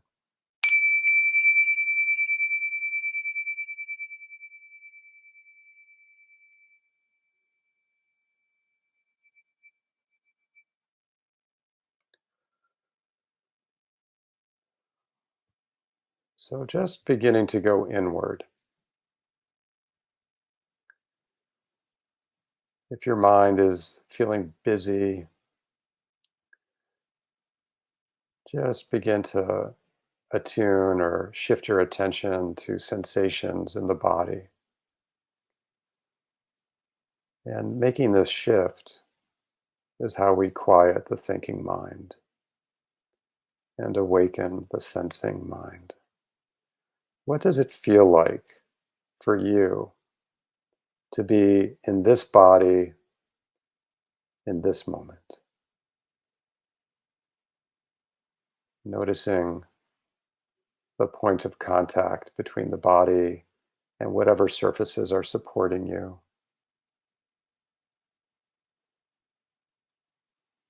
The pressure between the backs of your legs or your buttocks with the chair beneath you.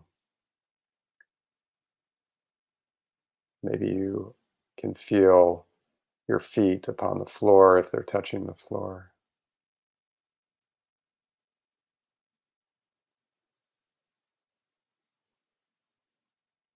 Noticing any areas of tightness or tension or contraction in the face, in the neck, the chest, the belly, anywhere in the body, just noticing.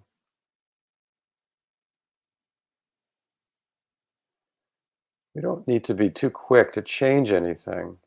We're just observing.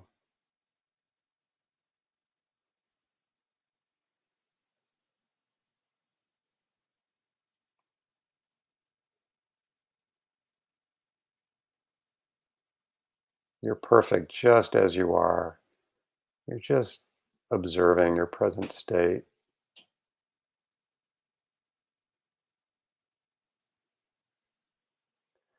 And now, from this place of quiet, let your attention begin to make its way to the breath, noticing all the subtle sensations of breathing in and breathing out.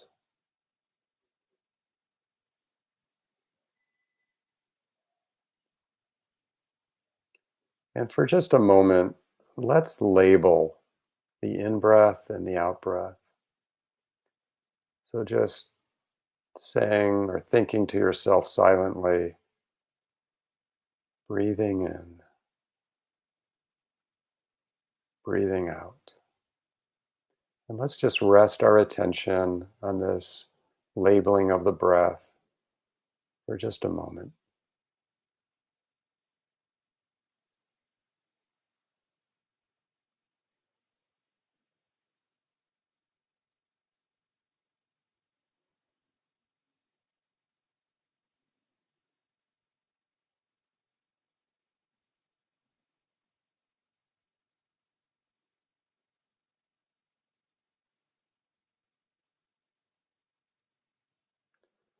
If you're noticing any unpleasant sensations or emotions or thoughts, just see if you can observe the experience with kindness, getting really curious about your experience.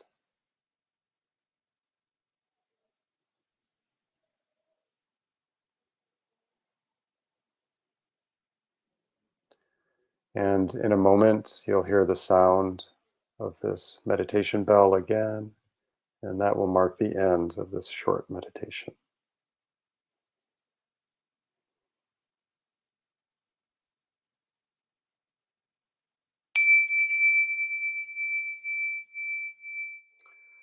Okay,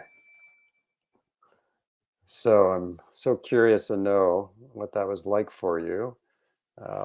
Maybe you can put into the comments how that was for you, good or bad. I recognize that to pause like that and to pay attention can be extremely challenging for some of us, depending on what we notice. When we live a life that doesn't really allow us adequate time to just stop and be in the present moment. When we finally do, we may notice some really unpleasant things, aches or pains or different emotions or different thought cycles. So it's not always pleasant, but hopefully for most of you, you achieved or found a moment of calm and relaxation. And I want to point out that meditation was, you know, even less than 5 minutes, right? So I recognize how busy you can be when you're in the role of caregiver, but hopefully you can find just a few minutes to do that kind of practice on your own. We'll share more about that in a moment. Yeah, so what are some of the ways to apply mindfulness in the midst of your caregiving or your day? So there have been some really interesting studies that show that even pausing just to follow 3 deep intentional breaths can activate the parasympathetic nervous system in the body, which calms the body and the mind. So 3 deep breaths, how long does that take? Not very long. And so we can do this throughout our day. Or we can use activities like drinking water or coffee or tea just to pay attention to all the sensations involved in drinking something. And I'm noticing my mouth is a little dry, so I'm actually going to take a little drink of my water here.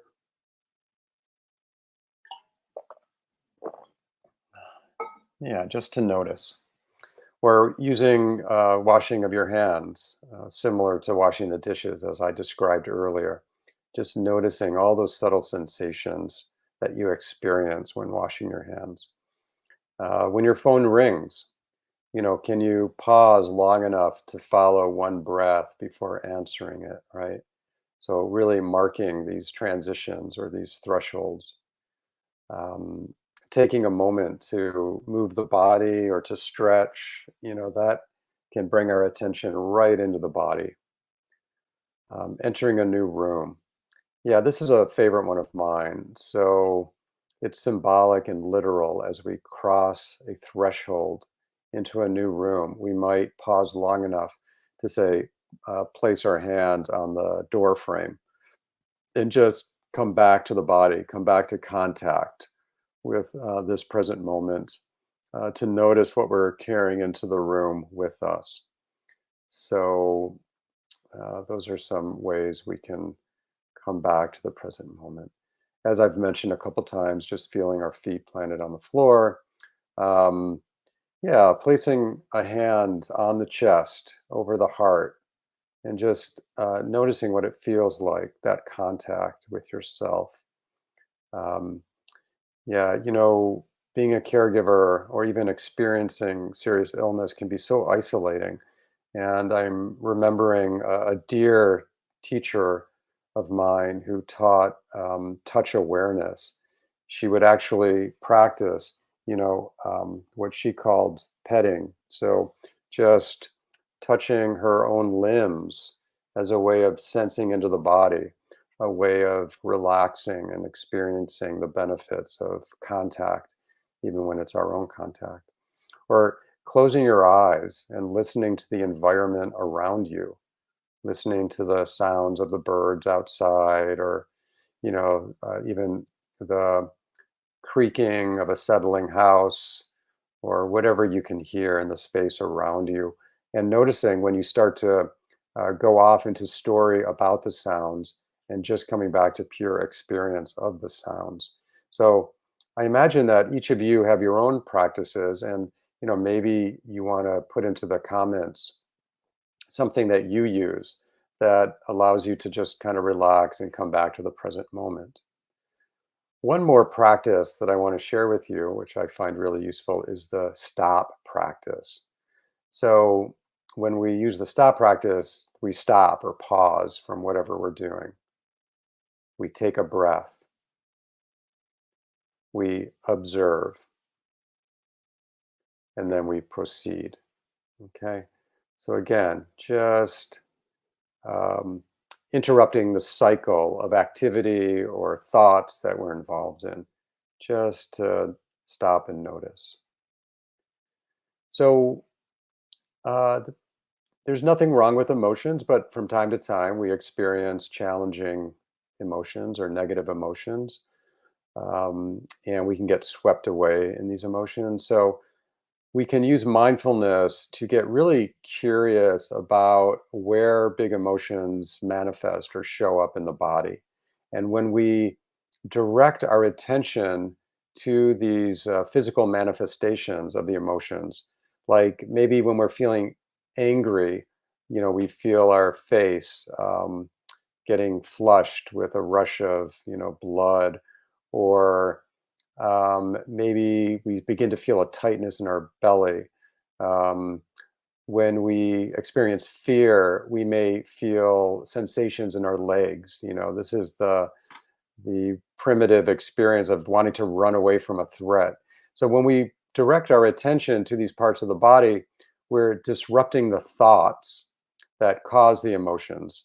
So the life cycle of emotions is actually quite short, but we keep repeating the thoughts that stimulate the emotions, and so it makes the emotions feel like they last for a really long time. So directing our attention to the body, which is always immediate, which is always present moment, we can disrupt those thoughts that create big emotions. So, I talked a little bit about the importance of just keep practicing. And this does take a little bit of trust. So, again, just want to encourage the trust that is required in practicing, and just taking it on as a thought experiment for a little while and see if you notice any change. So, before we shift into Q&A, I want to share a little bit about self-compassion. So I find this, it's a type of mindfulness practice for sure. And self compassion always entails three elements. And those elements are an awareness of our own suffering or our own challenges, our own difficulty. So being aware that we're having a difficult moment.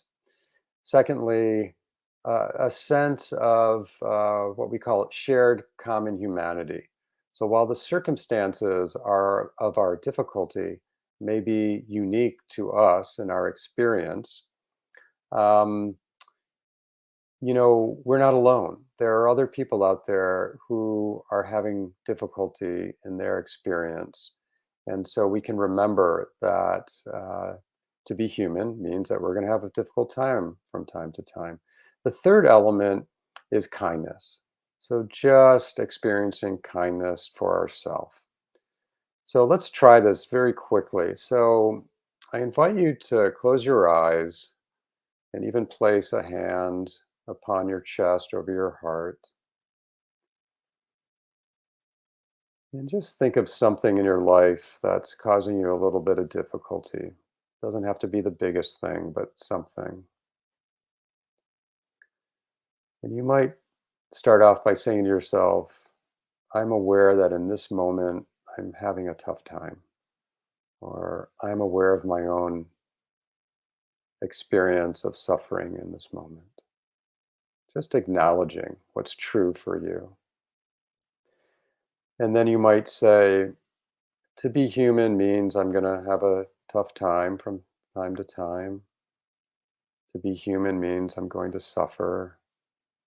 And I'm not alone. This is true for everyone.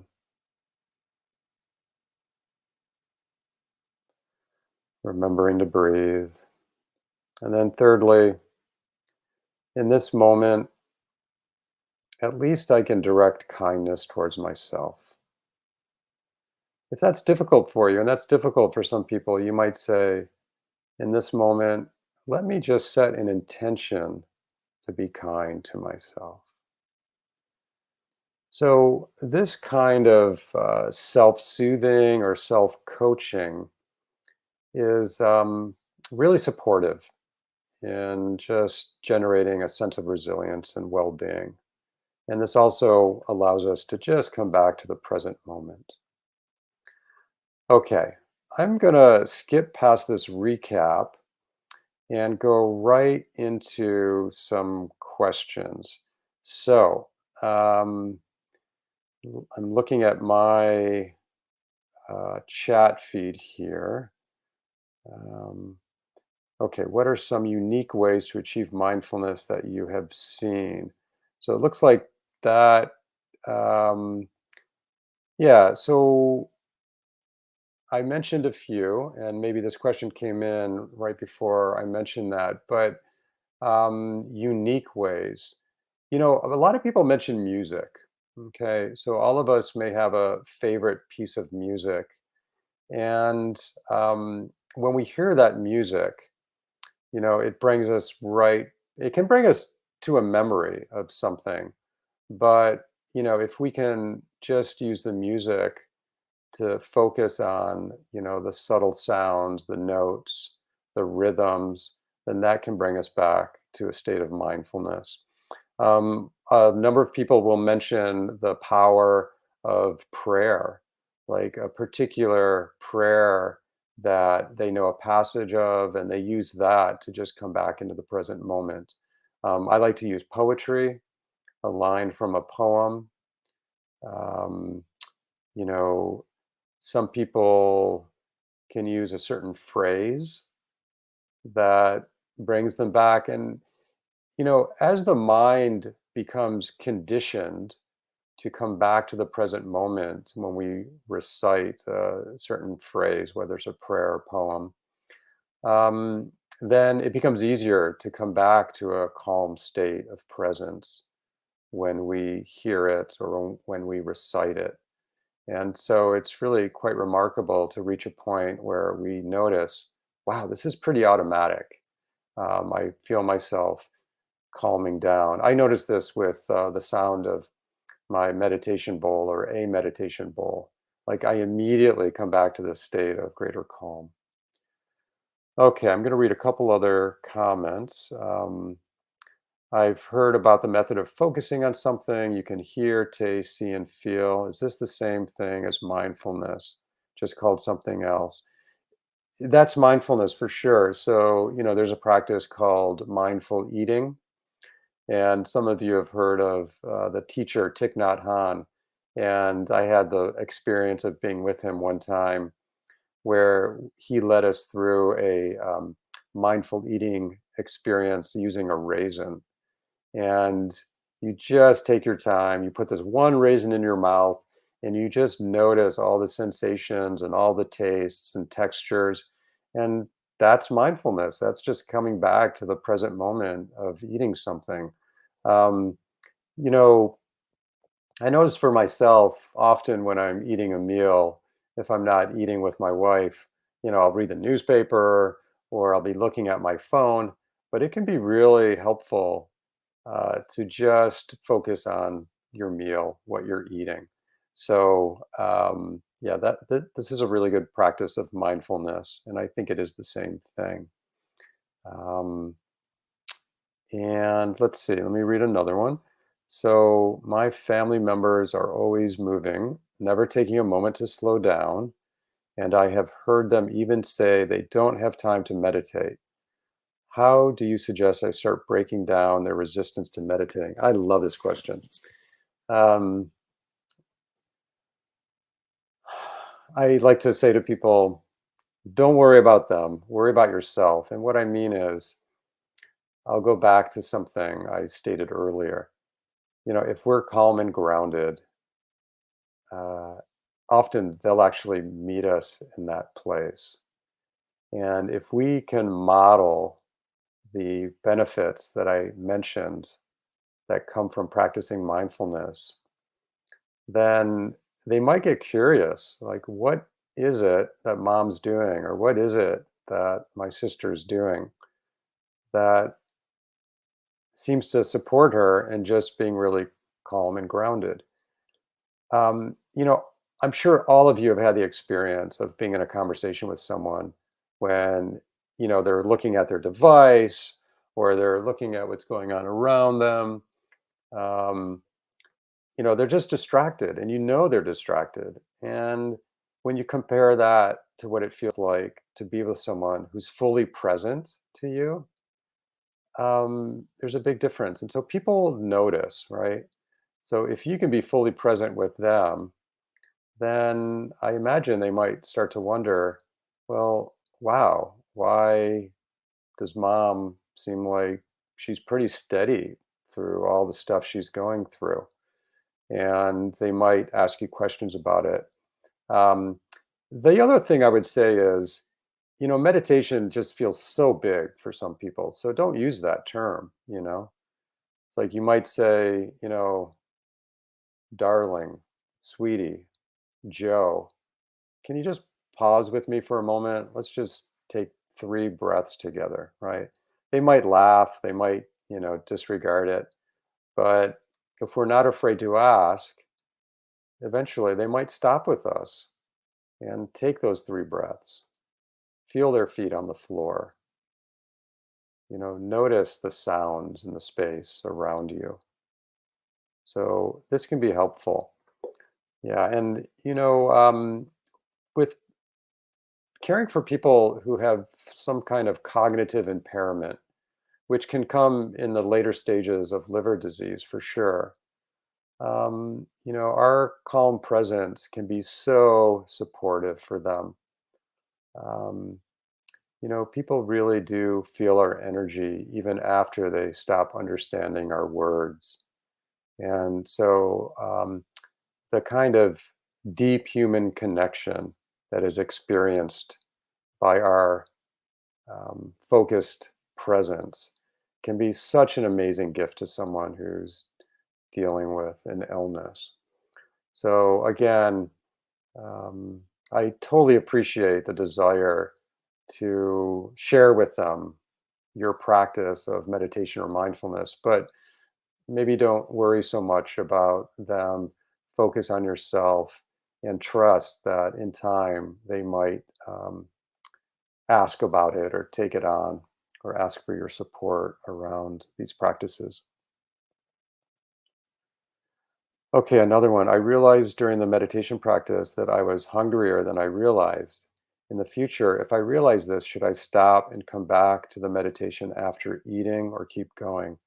Again, great question. Love it. I experience this all the time.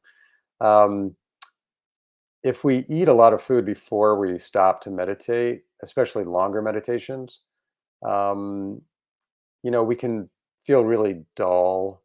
A lot of the brain goes, I'm sorry, a lot of our blood goes from the brain to the digestive system to work on digesting. We can just feel kind of heavy or a sense of torpitude, we'll get sleepy. Um, so I would encourage you when you're meditating, and if you notice that you're hungry, is get really curious about those sensations. Notice the inclination to do something about it, right? And just come back to, wow, so what really happens when I'm hungry? What am I noticing? And see if you can just simply be with that discomfort. It's not for the sake of being with discomfort as a way of, building up your strength against discomfort, but just building your ability to be with sensations, whether they're pleasant or unpleasant, and see what you notice about the experience of hunger that you've never noticed before. So, that sense of hunger is, sometimes when I'm meditating in the morning at home, um, I start to hear, construction noise around us because people are always doing some kind of renovation, it seems, in the neighborhood. And on the one hand, it's really annoying. On the other hand, it's like, oh, okay. So this is an opportunity for me to practice more deeply. Yes, it keeps distracting me, but I'm just going to keep, noticing the distraction and coming back. So what I like to say is we fold it in. We fold it into our practice. Um, yeah, meditating at the same time every day is a good practice. Um, that's a really uh, useful thing to do. But we also want to practice with meditating at any point just by stopping briefly.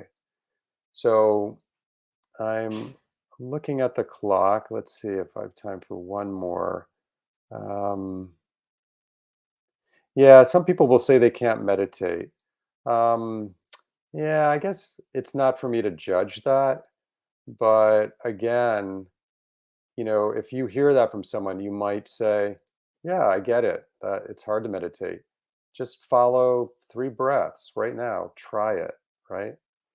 So, thank you for the reminder. I actually have 7 minutes left. I was looking at the end of 30 minutes after the hour. So that gives me a little bit more time. Thank you. Um, so some people will say this, that they can't meditate. And I think when they say that, they have a notion of meditation that is unrealistic. So maybe what they're saying is, I keep getting distracted in my meditation.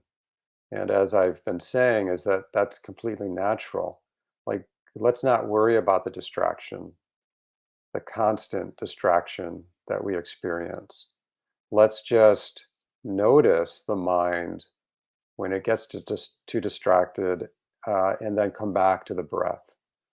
And even after so many years of meditating, sometimes when I sit down in the morning to meditate for 30 minutes, I'm just in a constant state of distraction.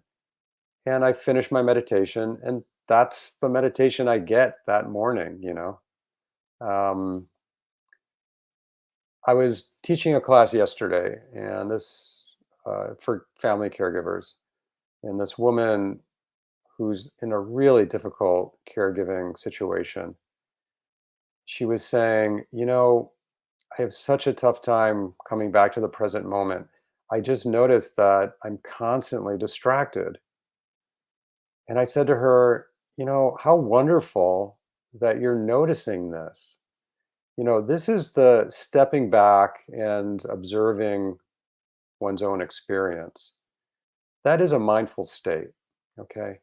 When you're swept up in all the things that you're trying to do and all the thoughts that are going through your head, or you're when you're just bombarded by all the distractions that we experience in this modern world, and you don't stop to notice, then you're not experiencing any mindfulness whatsoever, and you're really at risk of harm from that kind of busyness, that kind of distraction, constant distraction. But when you can just notice how distracted you are, then you're experiencing a moment of mindful awareness. And then if you can keep trying to notice, then you keep practicing. And that is mindfulness. Let's see. Someone said, I have never meditated before. And found today really moving. What are some other classes you offer that will help me practice mindfulness more? Um, that's great. So I'm going to address that one in just a moment. Let me do this one last question and come back to this one I just read. So would you say that yoga is somewhat a vehicle for mindfulness? Absolutely. Like doing certain poses in a way that push yourself to mind more mindful. Yeah, yoga, jogging, weightlifting. I ride one of these Peloton bikes. These are opportunities for mindfulness because, just focusing on yoga, um, in yoga, you have this opportunity to focus on the breath, to focus on the parts of the body that are being extended in the particular position or move that you're in. Um, in the midst of your yoga, if you start thinking about, God, what's that annoying sound at the neighbors next door? Like, why are they so inconsiderate? Like, what's going on over there? Or, wow, after this yoga session, I'm going to make myself an amazing breakfast. What should I have? Do we have eggs today? That's not mindful. But if you can stay in the experience of the yoga moves, stay in contact with the breath, what it feels like as certain parts of the body are in contact with your yoga mat, that is absolutely mindfulness. And it's a great way to cultivate deeper states of awareness. Okay, so back to this other question. So zencaregiving.org, our primary mission these days is to change the experience of caregiving for both caregivers and the persons they're caring for. So we understand that if we can make or support caregivers to be more resilient and experience a greater sense of well-being through mindfulness practices that include cultivation of compassion, to get more comfortable with um, talking about loss or thinking about loss, to be more mindful in their communications. So, if we can achieve this, then the quality of care that they're providing to their loved one is going to improve. Um, you're all, I'm sure, providing really excellent care now, but we do teach these classes that can be really beneficial and can enhance one's sense of resilience and well-being. So we have a number of different formats for the classes that we teach. We have a lot of recorded content on our website, 45-minute sessions that you can watch when you have time. We have some recorded guided meditations for caregivers. And starting next week on Tuesday mornings on the West Coast time, they'll start at 8 a.m. We're going to be offering guided caregiver meditations. And those meditations will be 15 minutes and then an additional 15 minutes. So they're appropriate for beginning meditators or more advanced meditators. And there'll be time to offer comments about your experience. So I encourage you to check out our website if you like what you've heard today, and you can find out more about our work. And finally, I just want to thank all of you for the work that you're doing and for your presence this morning. And it's been an honor for me to be with you. So thank you very much.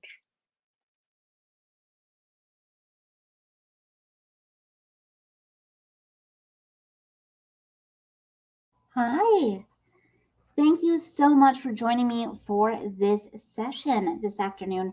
I thought I would spend my time with you all really looking at the impact of caregiving, in part by looking at who is doing the caregiving and what that caregiving entails. So, to get things started, I should probably introduce myself. My name is Nicole Goebel, and I'm the Associate Director for Community Initiatives at Caregiver Action Network. And one of the things that I do here at CAN is help put together the resources and tools that we have available for family caregivers on our website. And I do webinars and presentations like this, specifically to family caregivers. So, this may be the first time that you're hearing about Caregiver Action Network. So before we get into kind of the meat of the presentation, I want to kind of go over a little bit about CAN and what we do. So we are a national organization that serves over 90 million family caregivers across the United States. Now that number seems really large, right? And it's probably a bit bigger than maybe you've seen in other places that are talking about family caregivers. But the 90 million represents the wide spectrum of family caregiving. So we're talking about folks that are caring for an older loved one with Alzheimer's, dementia, or just dealing with the impacts of aging. We're talking about someone that's caring for a spouse with a chronic condition or disability. And we're also talking about, parents or guardians that are caring for that child, that newborn with significant healthcare challenges. So we're really looking at the full spectrum. Now, How does CAN serve and support those family caregivers? Well, we provide tools and resources like the many that you'll find on our website to help family caregivers navigate their day-to-day. We help family caregivers find ways to minimize their stress. We amplify their voices, and we really frame everything in the voice of the family caregivers so that folks can appreciate what all that role entails. And we arm family caregivers with information and those supports so that they feel empowered and they have the things that they need to do the work of family caregiving.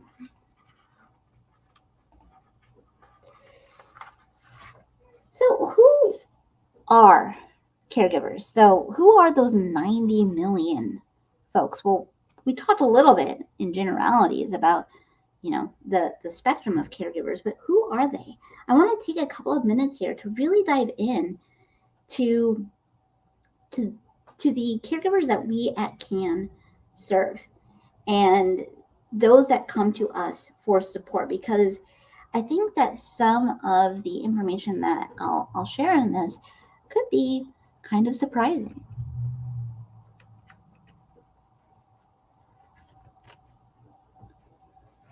So like I mentioned before, there are over the 90 million family caregivers. And of course, like I said, they kind of go across the lifespan. But caregivers also cover the spectrum of age, of gender, race, socioeconomic levels. So we're talking a diverse group. Caregivers help those who are family by blood. Caregivers help close friends considered family by choice. And as I alluded to before, they're caring for those loved ones across the age spectrum, from a newborn to the oldest member of the family. Many caregivers don't call themselves caregivers. And I think that that's something that, since I've been working at CAN, that's something that has been a really kind of key thing to my outreach with family caregivers. I'm also a person with a disability. And so when I was growing up, my mom never called herself my family caregiver. She called herself my mom. I was a caregiver for my grandfather, and I never called myself a caregiver. I was his grandkid there to help him. So it's not about the title. It's not about calling yourself a family caregiver. What we're here to do is to kind of just make folks see that if you're doing that kind of work, we're here to support you, because family caregivers need that kind of support. Now, family caregivers aren't paid to care, and most are unprepared for the complex kind of medical and nursing tasks that over the past several years have become a big part of family caregiving.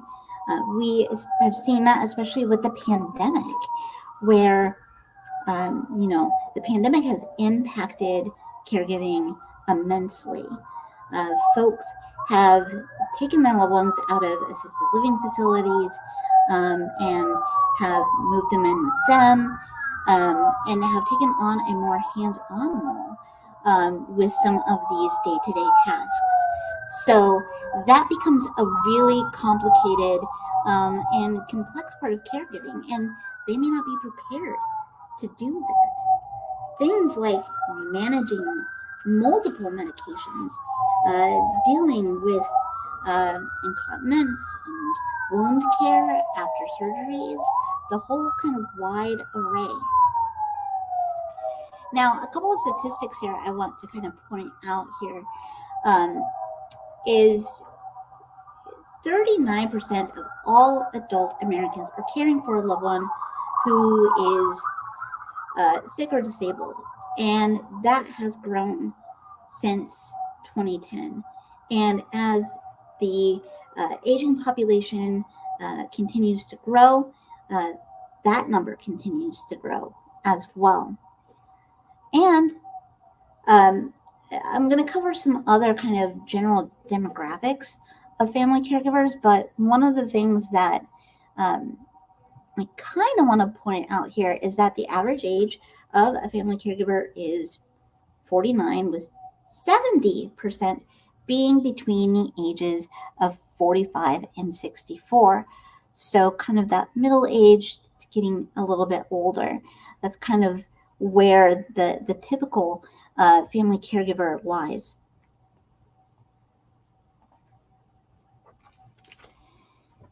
So another demographic here, when you think of a stereotypical image of a family caregiver, which is really what these stats are kind of framing and kind of, I hope, deconstructing a little bit. When we think of that stereotypical caregiver, we think of that woman that is in her 30s, 40s, 50s, and caring for an older parent, grandparent. But while women still are certainly a majority here, men in recent years more and more have identified themselves as caregivers. And so we're starting to see that gap close in. And it's something that within kind of the work I do here in doing outreach and talking to a lot of family caregivers, I've certainly seen that as well. And many caregivers are caring for an older relative, a parent, grandparent, aunt, or uncle, and are dealing with multiple health conditions. So, you can be caring for someone that has a form of cancer, but is also dealing with Alzheimer's, or the whole kind of array of kind of dual diagnoses that you can see. So, again, an example would be a grandparent with cancer, and also, maybe they had a stroke or have other cardiac issues. So it's kind of important to keep that in mind as we think about family caregivers, especially when we're looking at disease and condition-specific information. That usually that individual is also has other health issues that kind of impact the day-to-day of caregiving.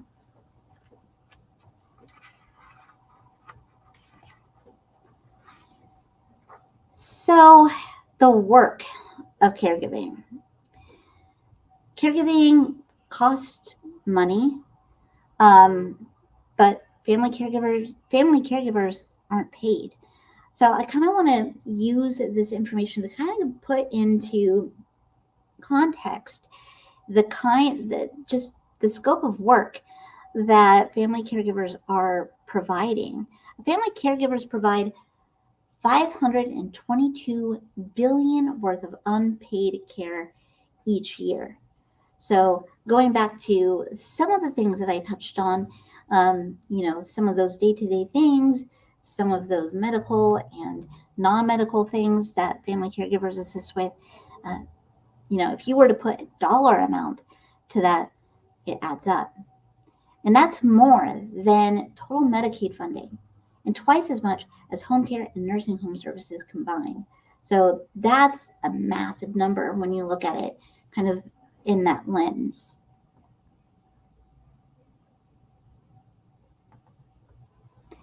All right, so now I want to dig a little bit deeper into what it is that family caregivers do. Because, again, we all have kind of a picture, and it's all based on kind of our own experiences. But I want to kind of give a little bit of context here to what it is that family caregivers are really kind of assisting with.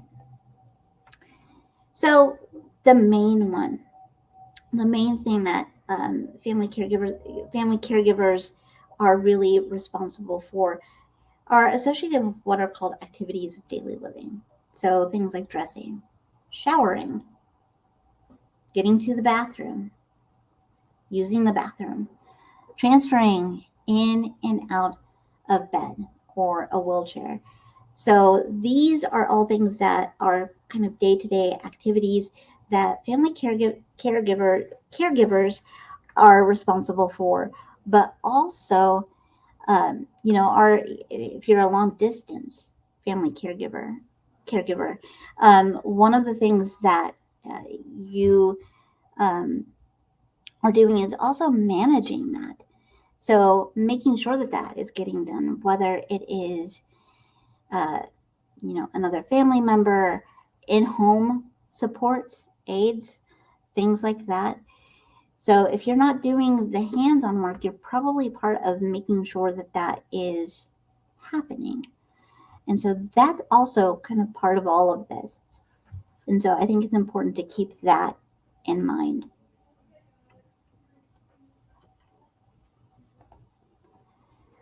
So outside of those activities, what are some other things that family caregivers provide and do? So medications, managing medications, making sure that your loved one is taking that medication, picking up medications, keeping track of the medications that your loved one is taking. All of those things kind of come into play there. Some medical things like wound care, changing a catheter, and some other kind of medical tasks that they'll kind of take on as well. Transportation is a big one. So we're talking about going to and from those doctor's appointments, treatments, the whole kind of scope of things. And then shopping for meals and meal prep, and other kind of household things. So again, to kind of put this into an example for a long distance caregiver. So maybe you go and visit a relative or the person that you're caring for, over the holidays. Well, there are certain things that you're going to be doing while you're there to kind of check in, make sure that everything is okay. So that kind of all is kind of encompassed in these other responsibilities. And there's probably a lot other responsibilities that can kind of fall under here. So, if there are ones that you want to kind of make sure are raised, throw those in the chat.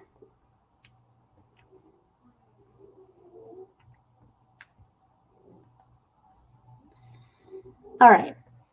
So the causes of caregiver stress. So caregiving is difficult. It's hard work, and it causes stress. It causes some other things that it has other impacts that I'll be talking about here in just a moment.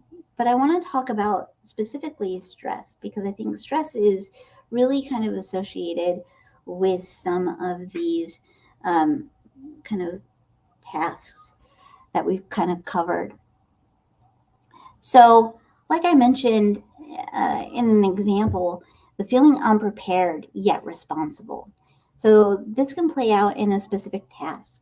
So if you're new to caregiving and suddenly you need to, your loved one just had cancer and had surgery, and now you're helping to dress wounds after surgery, or, you're helping with injections, you're doing some of those things, and it's not something that you anticipated. It's not something that you feel prepared for.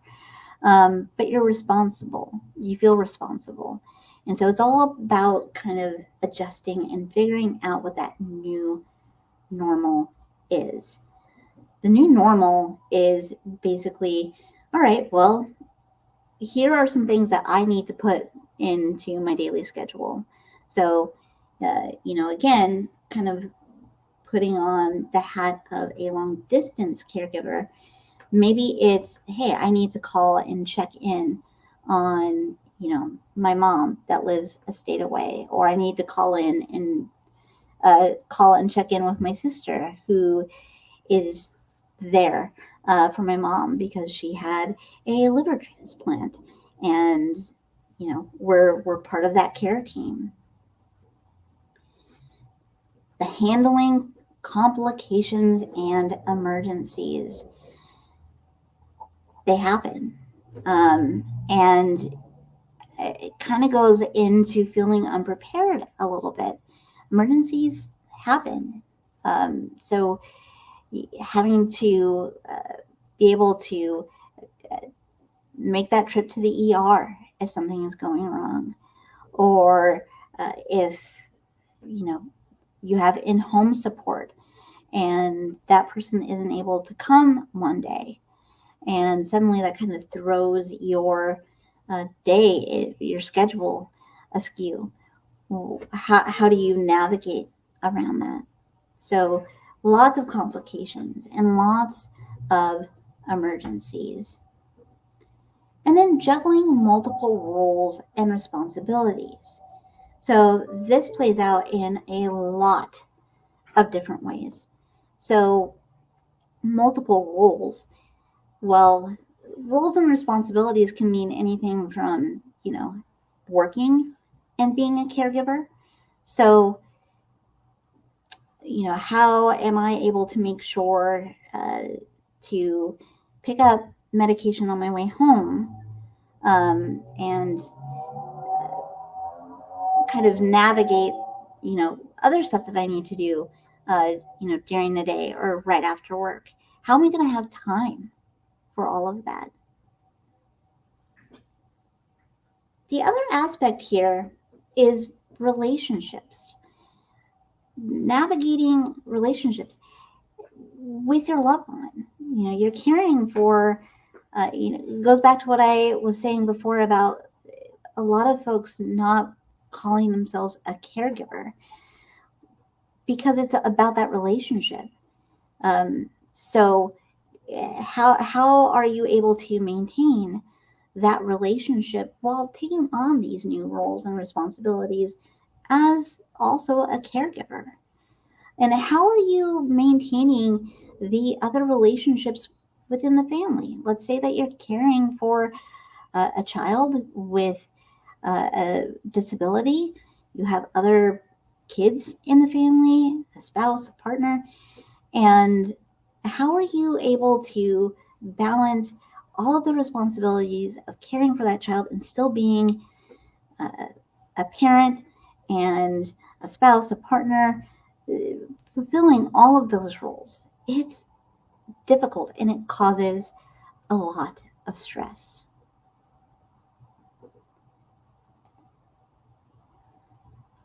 So, grappling with complicated emotions. So, caregiving it's hard, as I've said, but sometimes in moments we can feel those really difficult emotions bubble up. Anger, frustration, guilt, helplessness, fear. And those can be really, really hard to deal with because sometimes we don't want to recognize them. We don't feel comfortable going to someone else and saying, I feel really angry today because I couldn't get my dad to take his medication. I was just so mad. So it's grappling with that, paying for out-of-pocket expenses. So, some of the day-to-day things that aren't covered by insurance are things that often a family caregiver needs to pay for out of pocket. Those things that you have to pick up on the way home, CVS, or just kind of those day-to-day kind of supplies. And dealing with family issues. So I mentioned the term care team before. So what I mean by that is pretty simple. It's, family caregivers are usually not operating by themselves. Some do, but often it's a team. And that team can include other family members, friends, neighbors. It's really anyone that is part of providing that kind of care for a loved one. And so, again, it goes back to uh, those kind of roles and responsibilities and relationships. Families are full of personalities. And if you are a primary caregiver, your role is kind of to bring everyone together. And that can be really hard when you're dealing with a lot of different personalities. And it can be difficult when you're dealing with people that have different schedules and different things. So if someone needs to take your loved one to a doctor's appointment, well, so-and-so has to work. This person has this going on. I'm not able to do it, so we need to really plan and figure out how this is going to happen. So there's all of these complications that can go into dealing just with the personalities and the dynamics within a care team and within the family.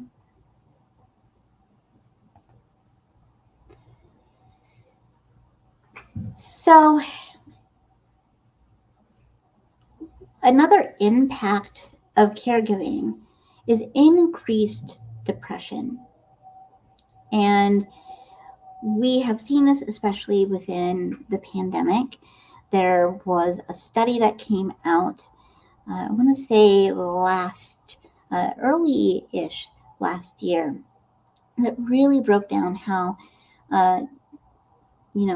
early pandemic and the isolation, quarantine really impacted caregivers. And it was quite astonishing. But I think a couple of the main points here is that family caregivers are twice as likely as non-caregivers to experience symptoms of depression or anxiety.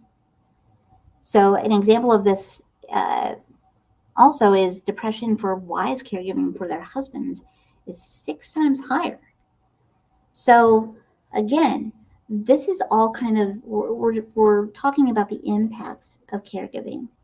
So what, those kind of day-to-day tasks, the duties of caregiving, kind of the toll that can take on someone. And as the various studies have come out, we've seen how it's impacted different demographics. Again, using the example here that I have with the wives that are caregiving for our husbands. So it's always something that's really important to kind of keep an eye and a focus on.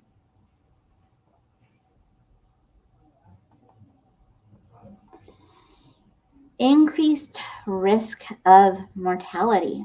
So a wife's hospitalization increases her husband's chance of dying within a month by 35%.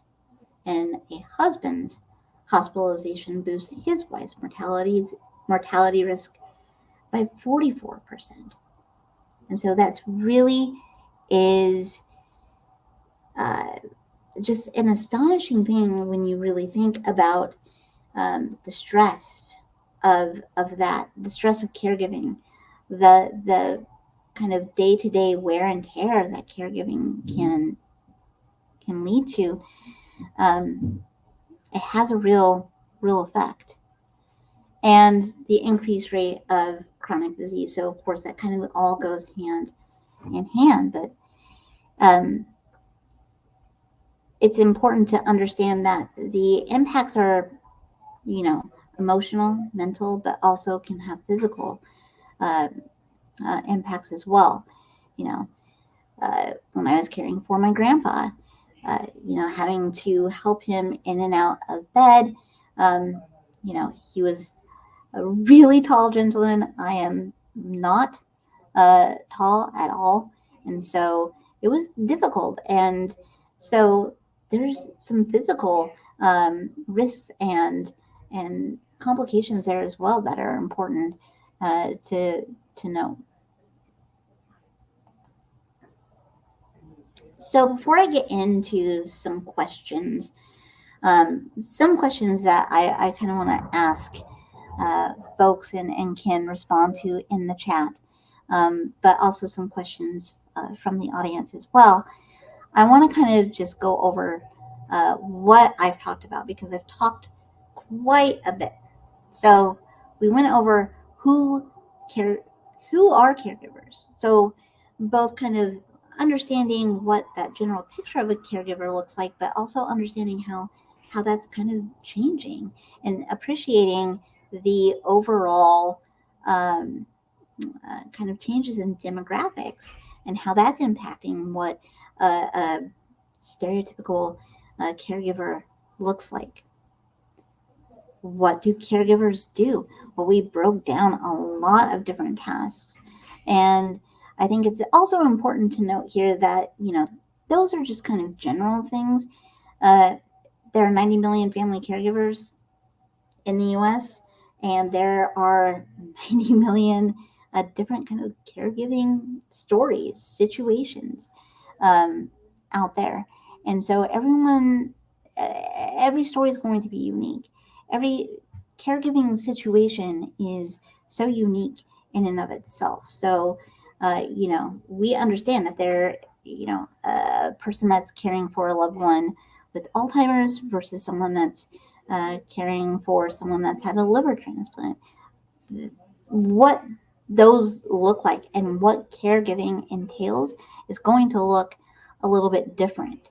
And so that's why one of the things that we've been really focused on in recent years is really trying to beef up our disease and condition specific resources, because we want to be mindful of that, so that when folks come to us for information and support, certainly, there's so many commonalities and things that we can provide that support for, but we also want to be able to listen and hear and provide that support for those other unique circumstances as well, and make sure that people understand that we're here for that, and we understand.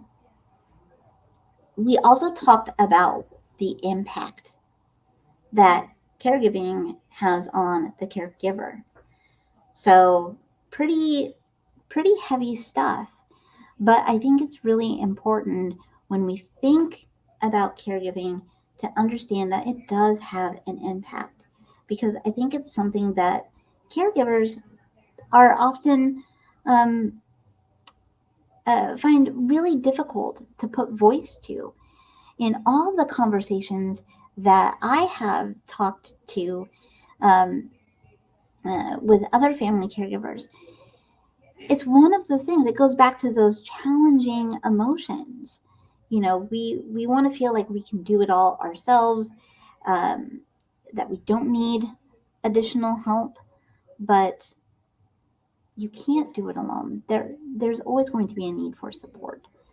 And it can be really challenging for family caregivers to reach out, but it can be really difficult for them to put voice to situations where they are struggling, and to put voice to how they're struggling. And so I think it's important that we touch on that, because I think the more that we do that, the more that we're kind of normalizing it. We're saying it's okay. This is hard work, and it's okay to say that it's difficult and to find that support that you need.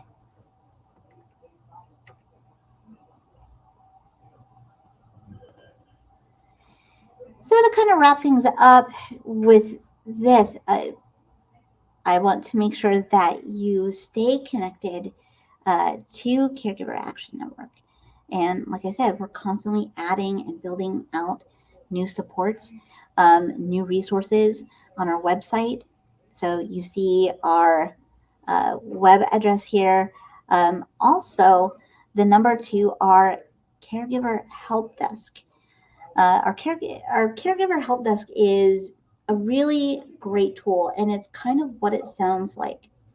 It's a support, kind of a customer support for family caregivers. So family caregivers can call, they can also email or chat. The email and chat features are available on our website. So you go, there's a little icon in the corner of our website. You click on it and you can chat with someone and get connected to resources and information that you need. They are live from 8 a.m. to 7 p.m. Eastern, which, again, we are mindful about because, reaching out during the day isn't always feasible. And so we kind of extend that live time as much as possible. And then, of course, if you reach out via chat or email and it's not within that time, they're very quick to get back to you within the next day or two.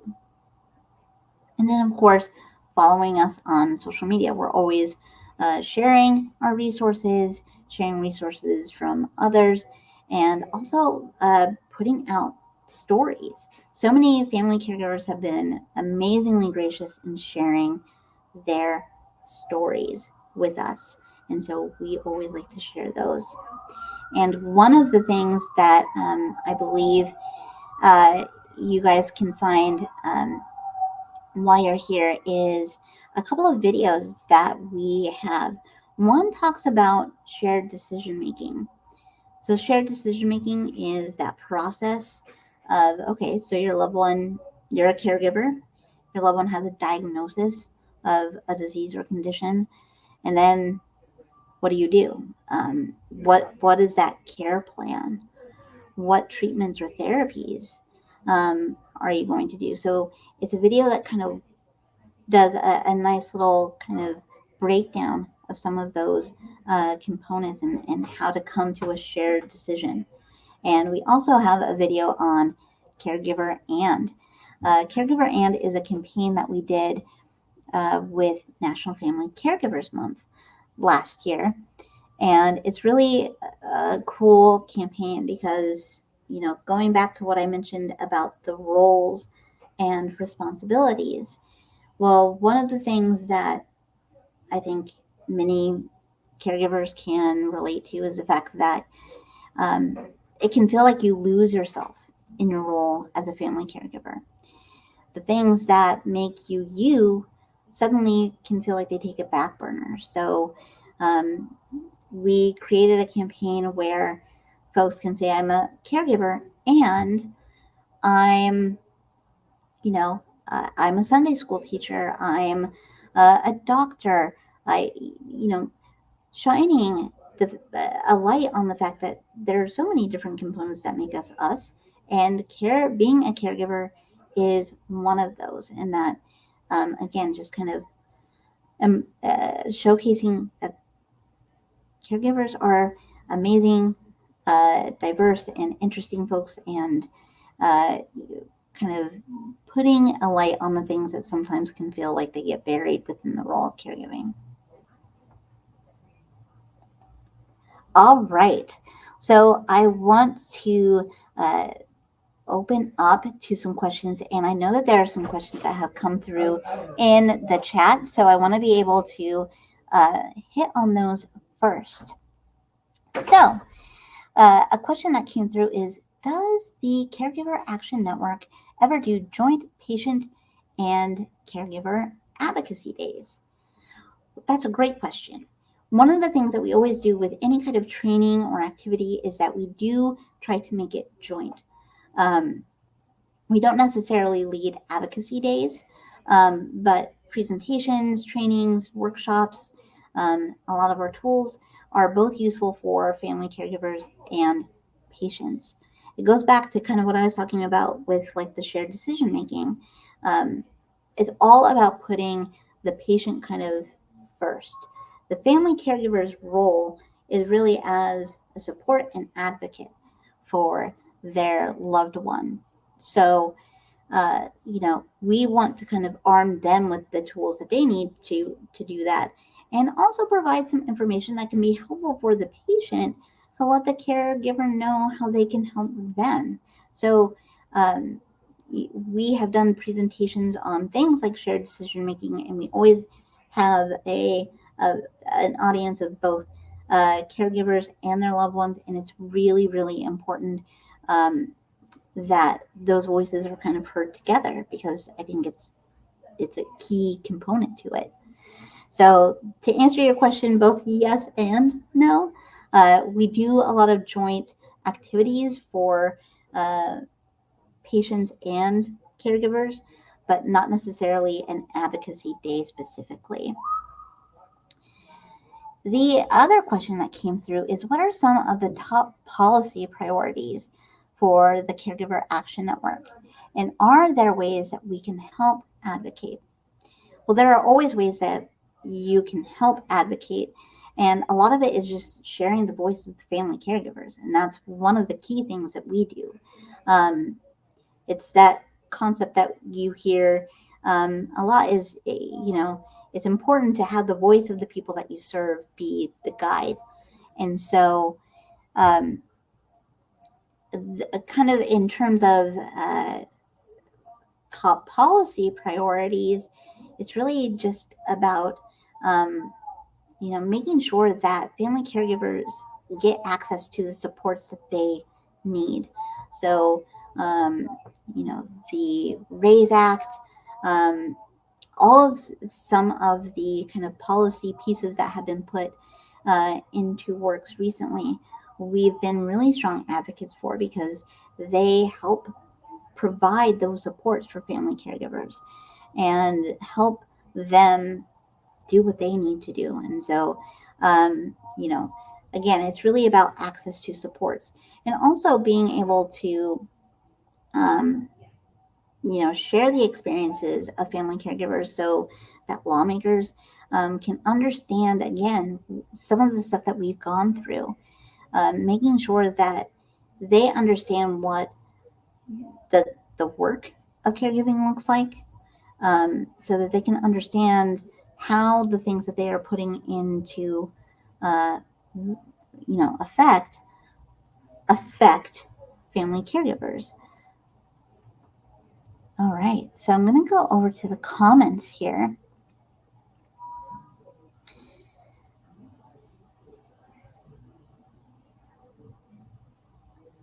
So one of the so I'm looking at some of the comments here, and there's a couple of things that I really want to kind of circle back on, because I'm really loving some of these comments here. Advocating at doctor's appointments. This is absolutely key. And again, one of the things that we talk a lot about with kind of our shared decision making training, but something that we talk about just with family caregivers all the time, that's a key role of a caregiver. So how many times have you gone to a doctor's appointment with your loved one, and the doctor starts the appointment off by asking, so how are you doing? And they say, fine. And you kind of look at them in shock, and like, okay, so are we not going to mention, these things that we want to cover? Are we not going to talk about some of the issues that you've been having? So as a caregiver, it's about kind of being a voice there, advocating on that, because maybe they don't feel comfortable, or we as caregivers can see things that maybe the patient can't in day to day. I know that that's happened to me a lot. It's kind of the idea of where if you are going through a really busy time at work, you're working a lot, and a week or two go by, and you run into someone and they're like, oh, you look really tired. Not the nicest thing to say, but it's not something that you would notice. But you notice things in other people sometimes, and that obviously is applicable here. So one of the things that we always talk about is preparing for doctor's visits. And so again, always wanting to make sure that the patient is kind of leading that effort. It's sitting down and saying, all right, so we're meeting with the oncologist, tomorrow. What questions do we want to make sure to ask? Or what are some things that have come up that we need to cover with them? Really making sure that, kind of getting both of you into that headspace so that you're thinking about those things.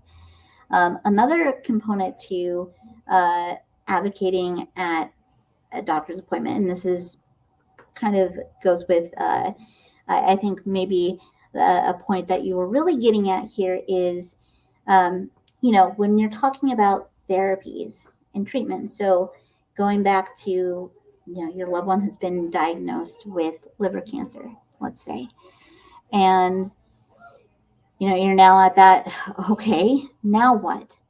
And you're exploring the treatment and therapy options. Well, as the caregiver, you are an advocate for your loved one because you are with your loved one more than that doctor. You're with them in day to day.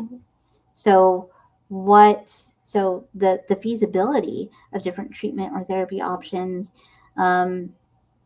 is going to be something that you have some input on. For example, if your loved one is, if the doctor says, okay, well, here are these 2 medications that, I'm going to prescribe their pills. Well, if your loved one has issues swallowing pills,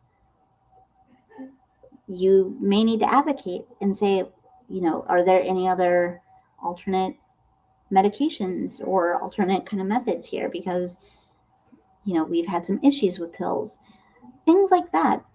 Kind of staying in that same vein with medication lists, having a list of medications. This is something I've become really diligent about since I was a caregiver for my grandpa.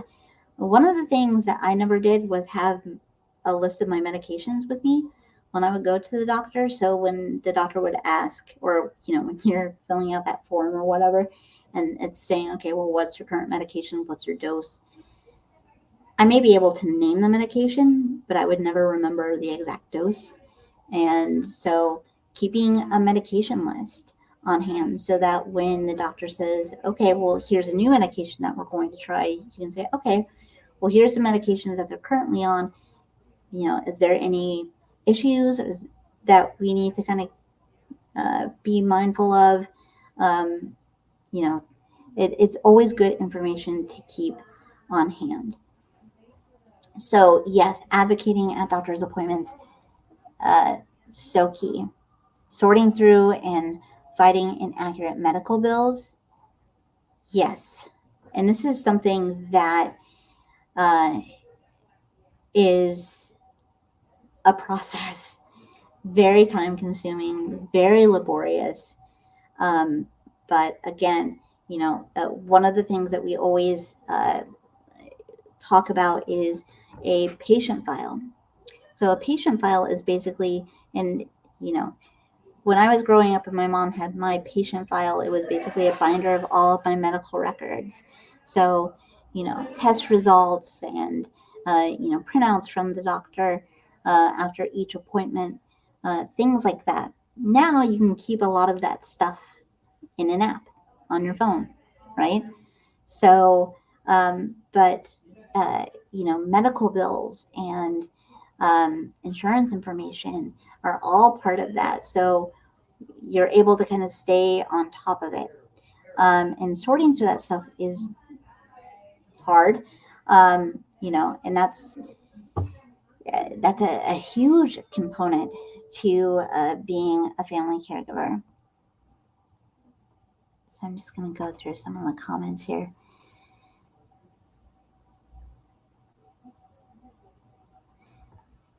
So here's a comment. I've done a lot of work in shared decision making, and one of the big challenges is that most physicians, clinicians aren't trained in this process. So we also need more training of the care teams to lead that process as well. Absolutely. And I think that that's something that, unfortunately, right now the burden really does fall on the caregiver in that process, right? You're the one that's, hey, this isn't going to be a feasible option for my loved one, or this isn't going to work for them. And you're really doing the heavy lifting in that relationship. And it can be really difficult to form that relationship with the doctor where you can talk, just kind of have that general conversation that you feel really heard. That's another thing with, going back to the whole doctor appointment component as well. So I think that's a really good point, is that, in building relationships with doctors, it's really, it's a process, but, it's letting them know your role as a family caregiver, letting them know that you are an asset, that you have information, that you are there as an advocate for your loved one. And, I've had conversations with family caregivers that have had really great relationships with their loved ones' physicians and medical care team, with nurses and so on. And then you have the other side where, they're not getting information from the doctor during these appointments that they feel is really useful to them. Or, when they are advocating for their loved one, they're not feeling heard, or the input that they're trying to share isn't being kind of taken into effect. And so it's a really challenging dynamic and relationship. And I agree completely. And that's something that I think is, I think it's something that we really want to kind of focus some of our future efforts on, is how can we speak to, those medical professionals? How can we train them so that they can understand on a different level the role of caregiving and the role that caregivers play in executing kind of that care plan? Because that's the key. The doctor makes the orders, but the caregiver is the one that's making sure often that those orders are not just feasible for the patient, and advocating for what that patient wants, making sure that that buy-in is there, but is then the one that's there making sure that those things happen. So I think that that's another real challenge. But again, I think that that's something that we've really worked with on our shared decision making. Now I think it's really about how do we take that, what we've done for caregivers, and kind of turn it to something that we can provide to that medical team to say, okay, so we've done this on this end, now it's your turn. And this is how you can really work with the family caregivers and really kind of appreciate and value their role as part of the care team. So are there any other questions? I know that I've kind of gone through stuff really quickly. I feel like I've kind of bombarded everyone with a lot of information, but I think it's really important. I know that you guys have had some really amazing presentations today, and a panel about caregiving and caregivers, and really focusing in on that perspective. But I think sometimes it's great to take a step back and really look at what the impact of caregiving can be, and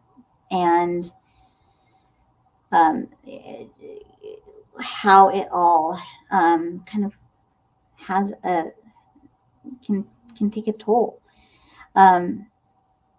One of the things, again, and I'm gonna go back to my previous screen just so I can leave this up. Again, I want to make sure that I mention the Caregiver Help Desk. What I think is really important about the help desk is that, as a national organization, there's so many resources and tools um, and support that we can provide, but there's so many, I think, key elements that are happening in communities, local organizations, support groups, things that are on that local level. And the help desk is really important in helping connect caregivers to those local resources as well. So I want to make sure to mention that as well. So with that, and I don't think I saw any other questions come through.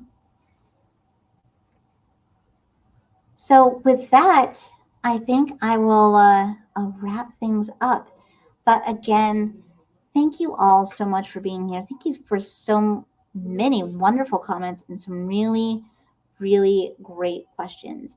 I hope that, this has been informative. I hope that, if you're just learning about Caregiver Action Network, that, will be a resource that you turn to, because we certainly are here for that.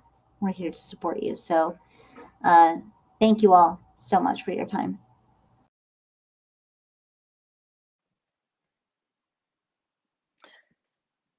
Hello, it's exciting to come to this amazing end of day, end of session for, I just want to say, wow, my heart is touched and tugged, but I am so inspired and impassioned by the needs expressed and what GLI can do as an organization to address them.